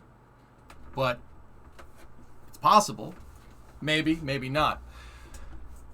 My guess is, judging by the size of this, the radius of this road right here, etc., I think that's for second stages. If you really want my honest opinion, this is a heavy road right there. You see how different it looks from like that road right there, or this road, or the entrance gate road right there. That road was graded. See the grass on the sides? It was graded like these roads, like this road right here. We know that the core stages go out on this road. You also see the wide radius of the corner right there? Wide radius on that. Yeah, whatever they're doing, they're going to make it here, and then it's going down there. Either that, or it's going to be made here, and then they're going to roll it down here. So, who knows? After you mention retention ponds, they're everywhere. Bing, bing, bing, bing. The heavier the building, the bigger the pond needs to be. And tactical, to rope this into another thing here, that's the reason why programmatic environmental assessments get done. This is all under the environmental impact and PEA for every building that gets made. So you don't build a building that falls into the swamp.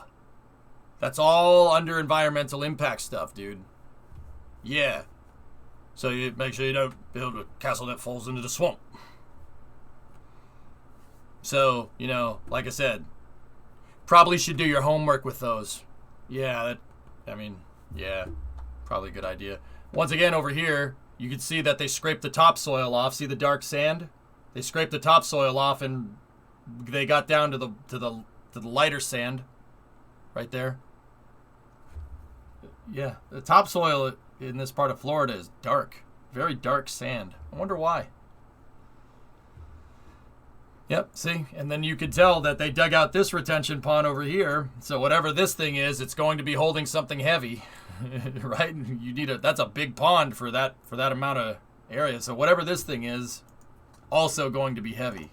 See the concrete too? Concrete, heavy. You use concrete roads for industrial traffic in real life. Or hauling your rocket stages around. I mean, that too. That too. I knew the Holy Grail was coming. Yeah, tactical. Now, yeah, tactical. Sorry, that's one of those can't unsee things, by the way. You're going to be stuck. You'll see them everywhere. They're everywhere in Florida, dude. Or, interstates. Yeah, that probably has something to do with it as well. Yeah, see? Same topsoil as Roberts Road up there. Blue has filed. It is unclear what the purpose of this expansion will be. But as soon as any information is available, see that road? We'll share it with you in a future update. See that road? That road has all the lines painted on it, which means that it's wider than a regular 2-lane boulevard, which means that something big is going up that road. Another Blue Origin facility is shown here. Known as the Second Tank Cleaning and Test Facility, or 2CAT, this is where New Glen's second stages will be cleaned and tested. It's purely speculation, but this site could also potentially be used in support of Blue's reusable second stage program, known as Project Jarvis. Yeah, there was a long pause in construction around when Project Jarvis was announced, so maybe it was initially intended for the original second stage, but then the design modified to suit Jarvis. Again, that's just speculation. Next up. Yeah, if you haven't read too much into New Glen lately, dude, this is all hearsay. I haven't heard anything about this from any official source. Somebody spotted a stainless steel rocket at Complex 36, where the New Glen pad is, and it looked a lot like it looked similar to SpaceX's test tanks that they use to they do cryo testing with them and then they blow up and stuff. It looked oddly similar to that. So there is some speculation floating around that New Glen is going to be fully reusable in the future. We don't know that for sure though. Dark soil because of decomposing plants most likely. Yeah, Malachi, that makes sense. We have the Launch and Landing Facility, or LLF, at Kennedy Space Center. This is where Space Shuttle landed in the heyday of that program. It now has a variety of uses, including being used for the delivery of satellites by behemoth aircraft such as the Antonov 124, and landing of spacecraft such as the X-37B. The ground at the LLF is being cleared and prepared for an expansion. Terran Orbital, a provider of small satellites that is headquartered in Irvine, California, are one of the future customers who will build... Oh man, look at all these Fords. Ford, Ford, Ford, Ford, Ford. A state-of-the-art satellite manufacturing facility here, with construction expected to start mid-2022. Yeah. Here's a render of what the future of the LLF might be. Yep. And here are some plans that were submitted. Last up, I actually want to look at those plans. How do you know they aren't Toyotas? The shape? Yeah, see, they want to expand. I've seen these plans before. We saw these on Space News, and we saw these renders too. But yeah, that would be pretty sweet. Yeah, Squishton. Yeah, they're gonna build a whole freaking airport for testing planes and whatever. Yeah, it's really cool. When I saw this, I was like, wait, what? Tactical, what do you notice? What are you noticing?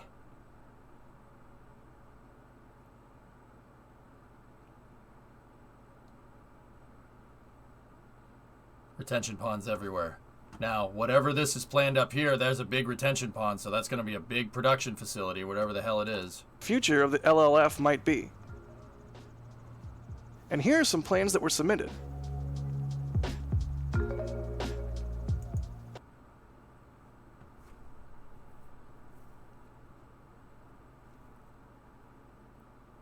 Interesting.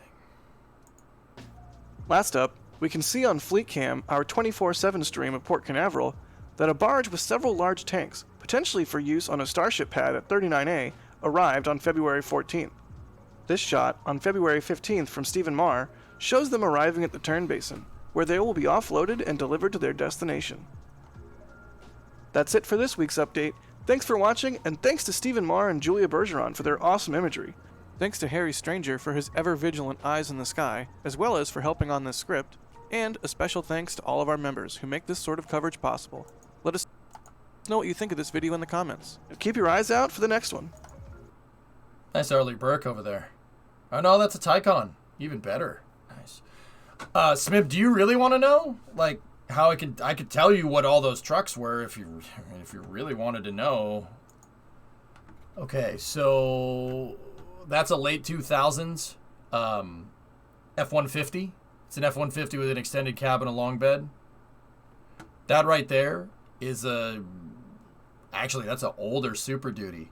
I'd say like probably like a 04, 05 Super Duty quad cab long bed. There's another Super Duty. That's an F-350. That one's an F-250. And then over here you have a brand new Super Duty. That one's from this decade. If you really want to know, you want to call me out on it. See the white one in the center? That's a 2004 Super Duty F-250. Ready? 2004 Super Duty F-250.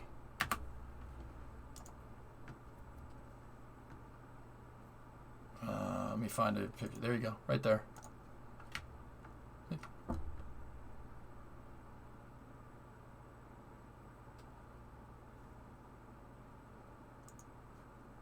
See?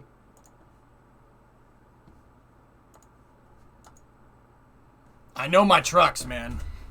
I love pickup trucks, and I have a very bad problem. I just want more pickup trucks, and I don't know why. It's very strange.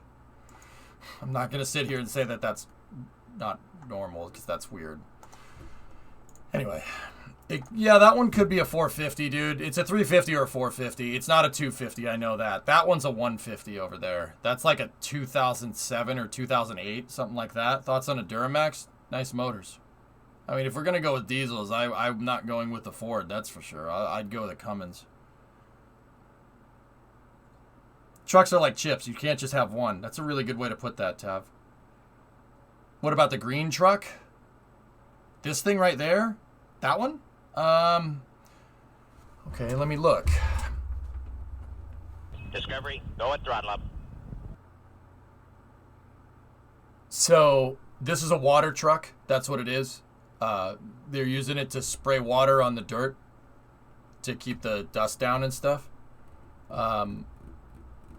It could be an auto car, but it's most likely a Mack. It's a Mack truck. I don't know what year. I'll just guess randomly and put 2005 Mack truck. Nope, it's older than that. Let's put 1995 in there. Blue Adder.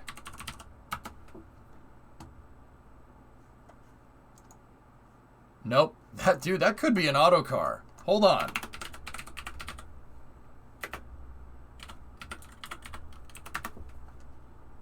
It is. It's a freaking auto car. Oh, that's cool. Really old school truck.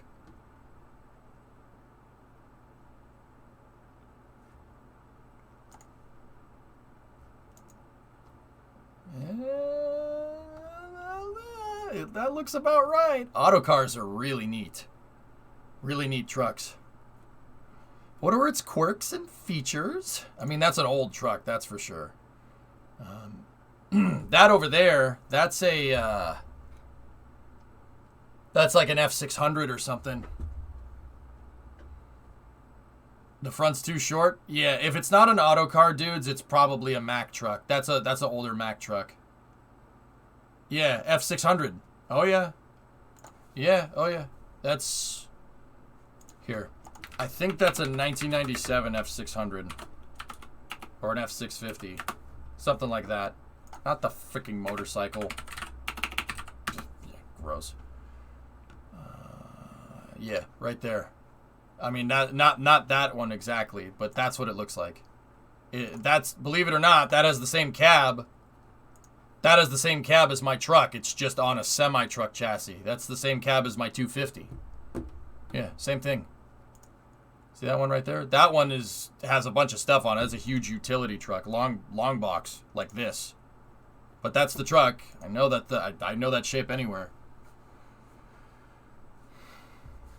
Yeah, Jen, just because it's like that doesn't mean it's old. It could be a Peterbilt. Peterbilts have done that for a long time.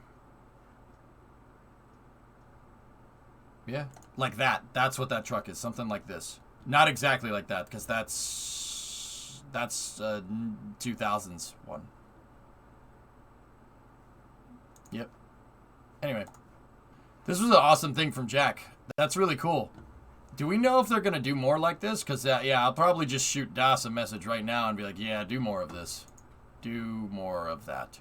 Anyway, let's go into the Starship footage here.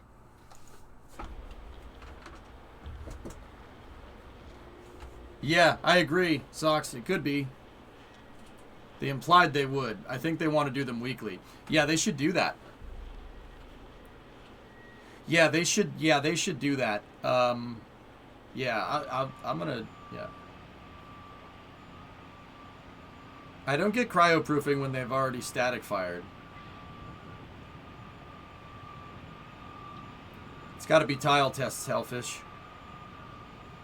But I don't know. That's SN22 right there.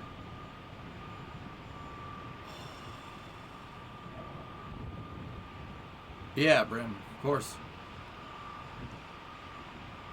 Das was always destined for something better than Twitch streaming, dude. I was talking to him the other day. He told me he kind of missed it. I'm like, huh, all right.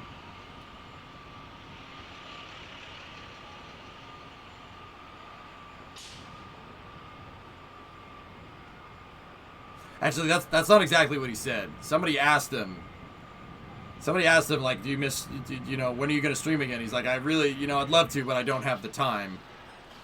So... because he's getting all this stuff done, dude. All right, Kimmer. See you, buddy.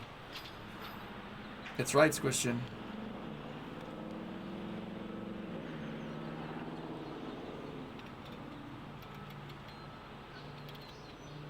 It's perhaps better safe than sorry to make sure everything lines up from before and after the arm lift and stacking. Yeah, Mason, that makes sense. Smirks, yeah, what you and Mason are saying is probably right. All those trailers... Yeah, here, back it up a little bit. Yeah, all the Airstreams.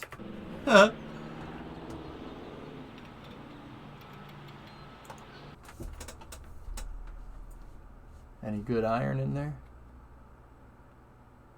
Yeah, it's a lot of Dodges, Ford. I think I see a Toyota in there too. Nice Mustang? 2 Mustangs. Oh, I'm freaking, there's a Mercury Grand Marquis right here. Hell yeah. When did they bring that crawler in? This one, goalie? That one's been there for a while. I have no idea where this crane came from. The one that's in the background. Another Liebherr 1100 just kind of sprung up. I thought it was the small lattice crane, and then we looked at it yesterday, and I'm like, nope, that's not a small one. Those Airstreams all parked there seems odd. Employee housing, Ockrock. Alright, I thought Ford was proud of the aluminum. Slang term, but you're making a joke, yeah. He's got the hand. Now there are two of them. That was the one that was constructing the orbital tank farm, Wolf. Yeah, that makes sense. Oh, old town cars, dude. I like the town cars from the mid-90s, Christian. The one that's, like, really boxy. I think those are cool. S10. Cool. Bird! Jebby. What's a gimmick? Yours is a 92. Oh, that's the one that I like, man. That's a cool car. 92 town car? You're a man of taste.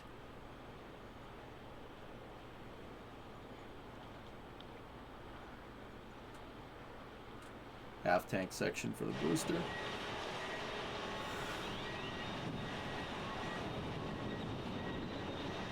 My truck is based on an S10 chassis. What do you drive, a mail van?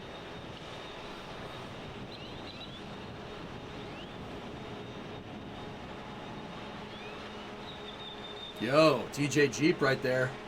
5 cars in. Silver TJ. Nice. That's cool. That's a cool Jeep. Sorry, I have car radar. I can't help it, alright?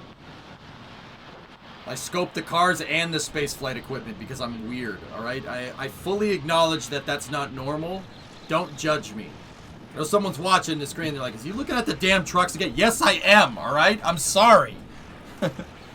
Cardar. Yeah. That guy's smoothing out the concrete right there. Actually, no, that's not the smoother. That gets the air bubbles out. Missed the platinum trim Ford? That's not rare. You're not sorry. No. I'm not sorry at all. The new nose cone being made and putting the tiles on right there.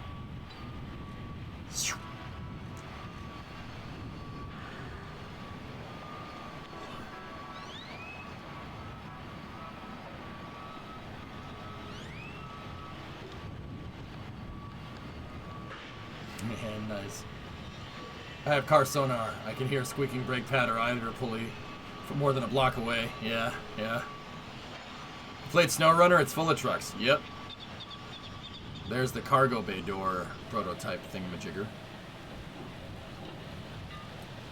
Is that nose cone the new flat position? I don't think so. No, the aero surface is right here, and then the tiles go above the aero surface. I think that's still mid-mounted wings.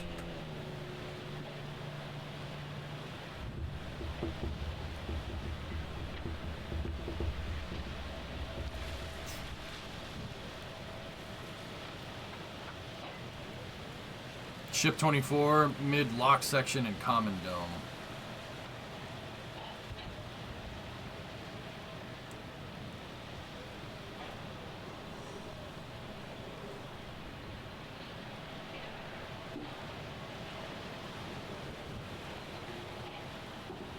Bro, that's so cool. Oh, that's so neat. What are the chances they paint them? Will that add too much mass? I suspect we might see something with some liveries on at hand, but I'm not sure.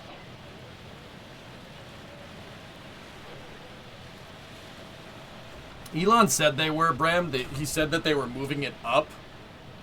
So, like, if this is the center line of Starship, right? Instead of the air surface being here, they were going to move it up for better hypersonic flow. But I've seen no fabrication evidence of that ever happening. And Elon said that like 2 or 3 months ago. Sprinter van. Ferd.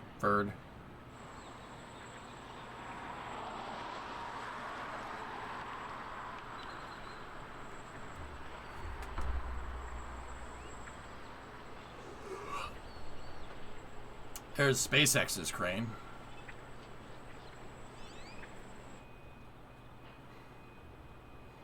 I just want to see a Starship painted in shuttle livery. Like, just have the top of it be white with Helvetica United States down the side. Please. Elon, please. Please. You gotta do that for me. I've helped spread the gospel of spaceflight. Just paint one white on the top, please. Thoughts on the material behind the tiles? I think it's cilia fibers. Cynerd, I think. Aluminum cilia. I think. I'm not sure, though. Has Elon ever expressed opinions on the shuttle program? Yeah, Daryl, I know the exact video he did. He did it in. Tim Dodd's interview with Elon, the Everyday Astronaut's interview with Elon Part 2, he talks about the space shuttle. He said the space shuttle was a good design, but I'm paraphrasing here. He said the space shuttle was a good design, but the problem is that they had to launch it with people, so they couldn't rapidly prototype the thing how they wanted, and they couldn't basically work all the kinks out of the design.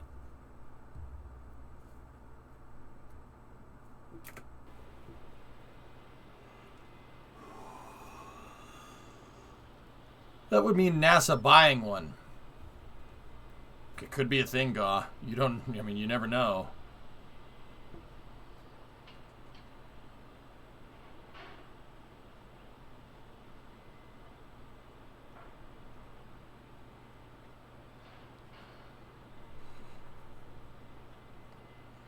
Some of those tiles are okay. Oh, that's my favorite, dude. The forward air control surfaces. Look at that, man.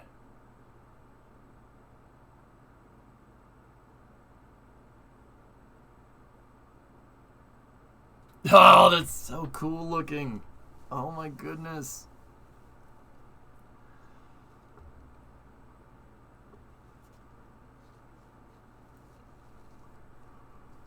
Maybe, bro. Yeah, maybe. Oh, that, I mean, look at it, man. It's so freaking cool.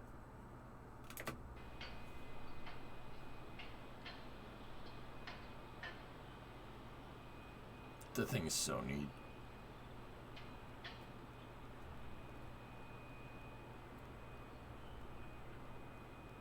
Right, Cynerd? Yeah, no, I know what you mean, dude. Sometimes you look at it and you have to double take, dude.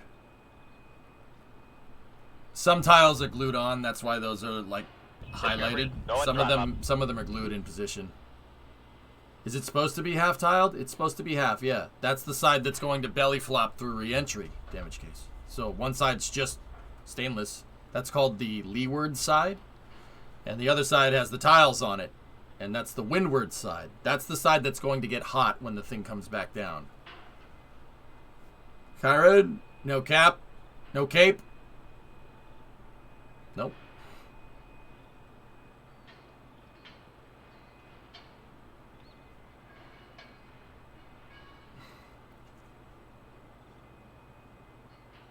Hearts of Iron is going fine, drummer. We made it to Vietnam, and I started moving around tank divisions, and I took the Japanese main islands, and Japan capitulated, but they didn't capitulate. They surrendered the main islands, which is weird, but they still own like half of the world, so we got to take it from them. Yeah, that's probably what I'm going to do after Space News. Do we know if the booster will be high enough to have supersonic retropropulsion for a heat shield?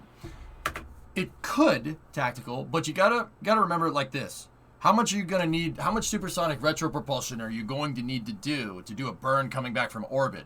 Falcon 9 fires the engines for like what? 20, 30 seconds, right? For SSRP. That's a long time for a burn for a rocket engine, and Falcon 9 does not get anywhere near orbital velocity. The first stage. The second stage absolutely does, but so if you think about it, like the first stage to go up there was like a 2-minute burn, and then it's 30 seconds of like boost of SSRP. If you're coming back from orbital velocity, that's 8 minutes all the way up. So I mean, even correlate that right there, like whatever the relationship of 2 minute 30 seconds from like launch to MECO, and then a 30-second entry burn, and then a 30-second landing burn, right? So if you're every 2 minutes, let's just say for every 2 minutes you have 30 seconds of burn, right? So if you have 8 minutes, right, you're going to have a 2-minute SSRP burn. So that means you need to bring up 25% more fuel.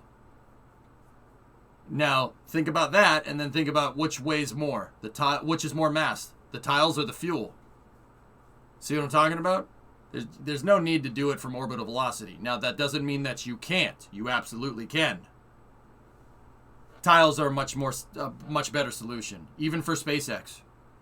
It was true for the shuttle, it's true for the X-37, true for Dream Chaser, true for SpaceX. Those tiles are super light. They're super light. Like, the tiles are basically cheating, dude. You can literally toss one into a pool of lava, or like dip one in a pool of lava, come out, and the other side that didn't, like if you dip it like halfway into lava, like volcano, molten rock stuff. You could dip the tile into it, and the other side you could pick up with your hand. It's nuts. Like, the material science is absurd.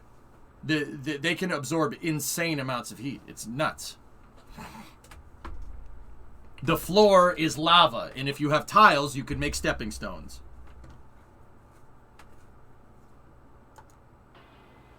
Cool, Alefish. Nice. Yeah, God, maybe.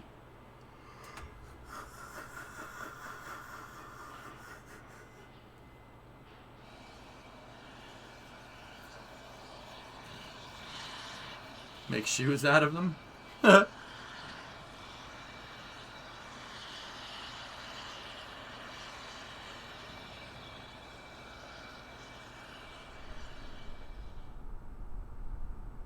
they've been doing cryo testing.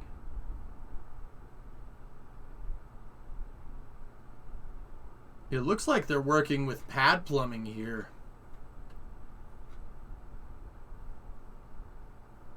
Yeah, Synerd, it's an absurd piece of material science. Look at that.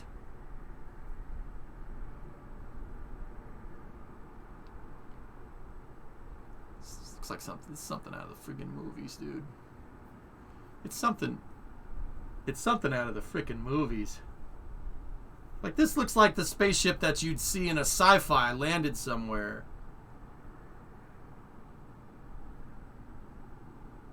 I think so, Bill. Yep. Hey, Art, what's going on? Any word on when they're going to test launch the next Super Heavy booster? They haven't ever launched a Super Heavy booster, Art. We know that you're basically going to see no flights from Starbase till basically April. The FAA keeps doing more analysis on environmental impact and whatnot, and they delayed it. But before we start pissing in the FAA's cornflakes, right? The pad isn't finished yet. The pad isn't even close. So net April right now, dude. We did land a Starship. Yeah, Firework, look at the question again, bud. I didn't realize that it hasn't hit the enter key too early, Art. Super Heavy is not flown yet. Starships have flown. 5, 6, if you want to count those. So 5, 6, 8, 9, 10, 11, 15. And then Starhopper as well.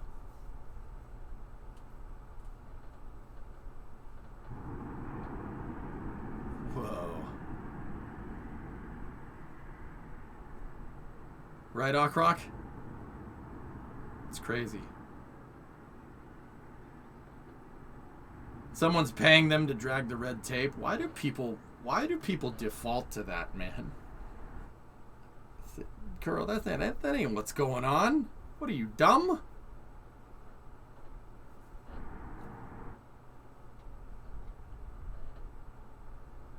Bye, Bart. Love your stream. Great community you have here. Well, thank you very much. I really appreciate it. Thank you. That means a lot. Except for the thing I just said to Kuro, but, you know. He knows I'm just kidding. It isn't? No, Bram. Except for the thing. Yeah, nice community. No! Shut up, you idiot! Yeah, no, Viper. I try to you know, try to be serious about stuff, but I also try to have some fun, you know. Because, you know, learning sucks if it's not fun. It's annoying and tedious. So I try to, you know, teach what I can, but also I try not to take myself too seriously, you know. Elon didn't seem worried about the assessment, so I'm not worried about the assessment. Bill, that's where I'm at too. Hey Seth, what's going on? Looking forward to the next Tarkov stream. FYI, your insurance returns are only held for about 3 days. If you aren't playing again for a bit, I would recommend at least to log in and claim the returns. Oh, thanks, Seth. Right on, dude. Hey, I'm glad that you like watching me play Tarkov, dude, out of like the thousands of people that play that game and stream it. I really appreciate it, man. Thank you. I'm the Jon Stewart of Space News. He's funny, man. He's a funny guy. Dude, The Daily Show back in the day, man. Really funny.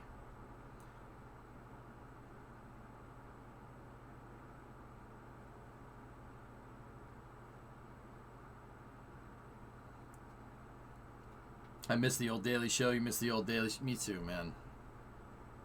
You know what I liked about the old Daily Show? Jon Stewart ragged on everyone. Anybody that was making a fool of themselves, oh, he grilled them. It didn't matter who or where they came from, what state, what county. Anytime someone said something dumb, he would just roast them. That's why I thought it was funny. I love the original Daily Show, dude. It's so good. Do you play GTA at 144 or 60 FPS? I don't know. 60?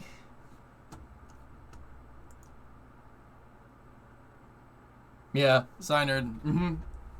Yeah. Just ran about New York pizza. Although, I really didn't like when he grilled Newt Gingrich for wanting a moon base. That pissed me off. I was like, no, we want this. Stop it. Keep in mind, this was like a long time ago. This was like 12, 13, 14 years ago. Weird question, I know, but I've been having stutter problems in GTA. I run windowed Hippo, and the stuttering problems go away, dude. Around 2008 is around the time right before Constellation got axed. Basically, Newt got word that Constellation was going to be axed, and he started talking about why moon bases are important, and everybody thought he was an idiot. Oh well. $30 billion or whatever. Since we're asking questions, how is Elvis, and have you seen him lately? Ghostbusters. Yeah, we're back.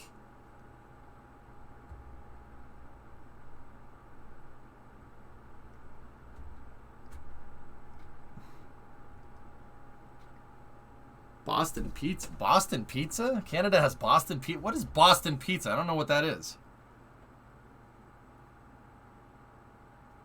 I remember him saying he wanted a moon base during a debate and everyone laughed at him.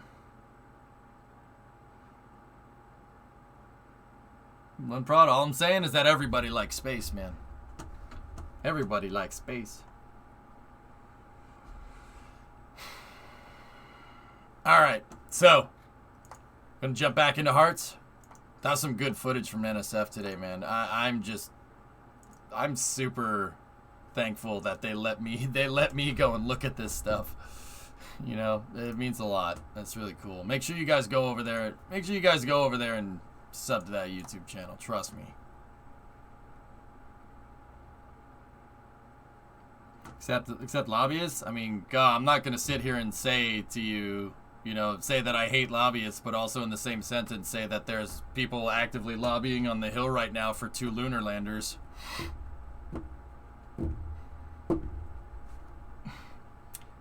Live and die by the sword, bro.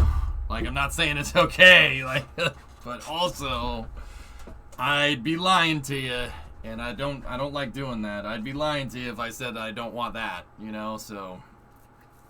Hamlin messed up his pit entry and hit the grass in the duels. Good.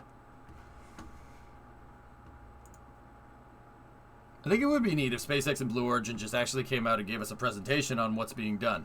Blue likes to be secretive with their stuff, Rock. And there was a Starship presentation the other day. Yeah. Elon did one the other day, which is really cool.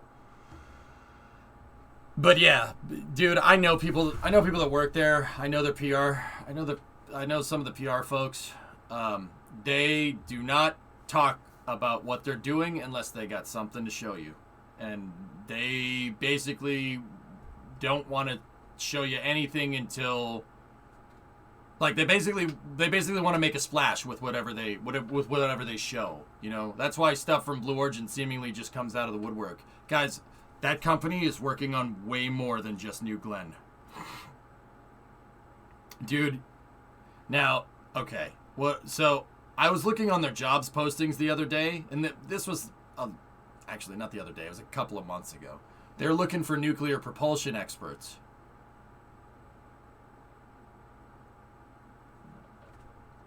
They were working on lunar landers for the national team. Space habitats, the space habitat thing, the orbital reef thing, that came out of the blue. I don't know what that is. I've also heard whispers about Project Jarvis. I've heard whispers about all kinds of crazy stuff that they're working on. Satellite constellations, internet satellite constellations. There's Project Kuiper.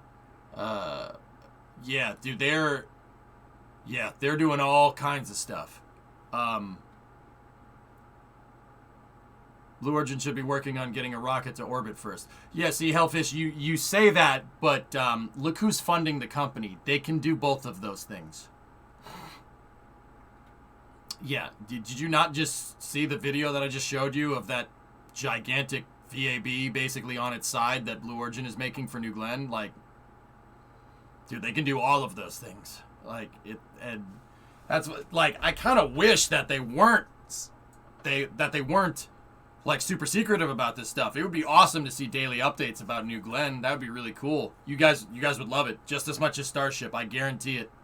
And once again, I'm not saying that I know anything that you guys don't. Yeah, they're working on some nuclear stuff. There's orbital reef. There was, the national team, which kind of isn't a thing anymore, but it might come back, but it might not. Like, I mean, they're building 2 tank cleaning and testing towers at Kennedy. Like, whatever they're building is something insane. And they can do all of this stuff all at the same time and also operate New Shepard, which is ridiculous. Blue Origin's budget for all the stuff that they're doing is approaching NASA's like SLS budget from what I can tell. Like, if you look at FEC filings, like Jeff Bezos is cashing out stocks and he said that it's just going to Blue Origin. He's cashing out Amazon stock to the tune of like $1 billion a year or something ridiculous like that. It's like literally NASA's budget, man. Not NASA's full budget, like, but it's definitely up there, man.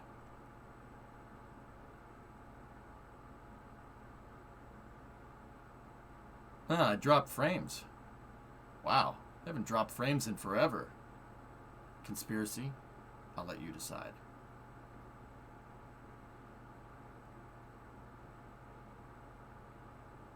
Yeah, Bran, dude. I'm telling you, New Glenn's gonna pop out of that factory someday and everyone's gonna be like, what the hell? Where did that thing come from?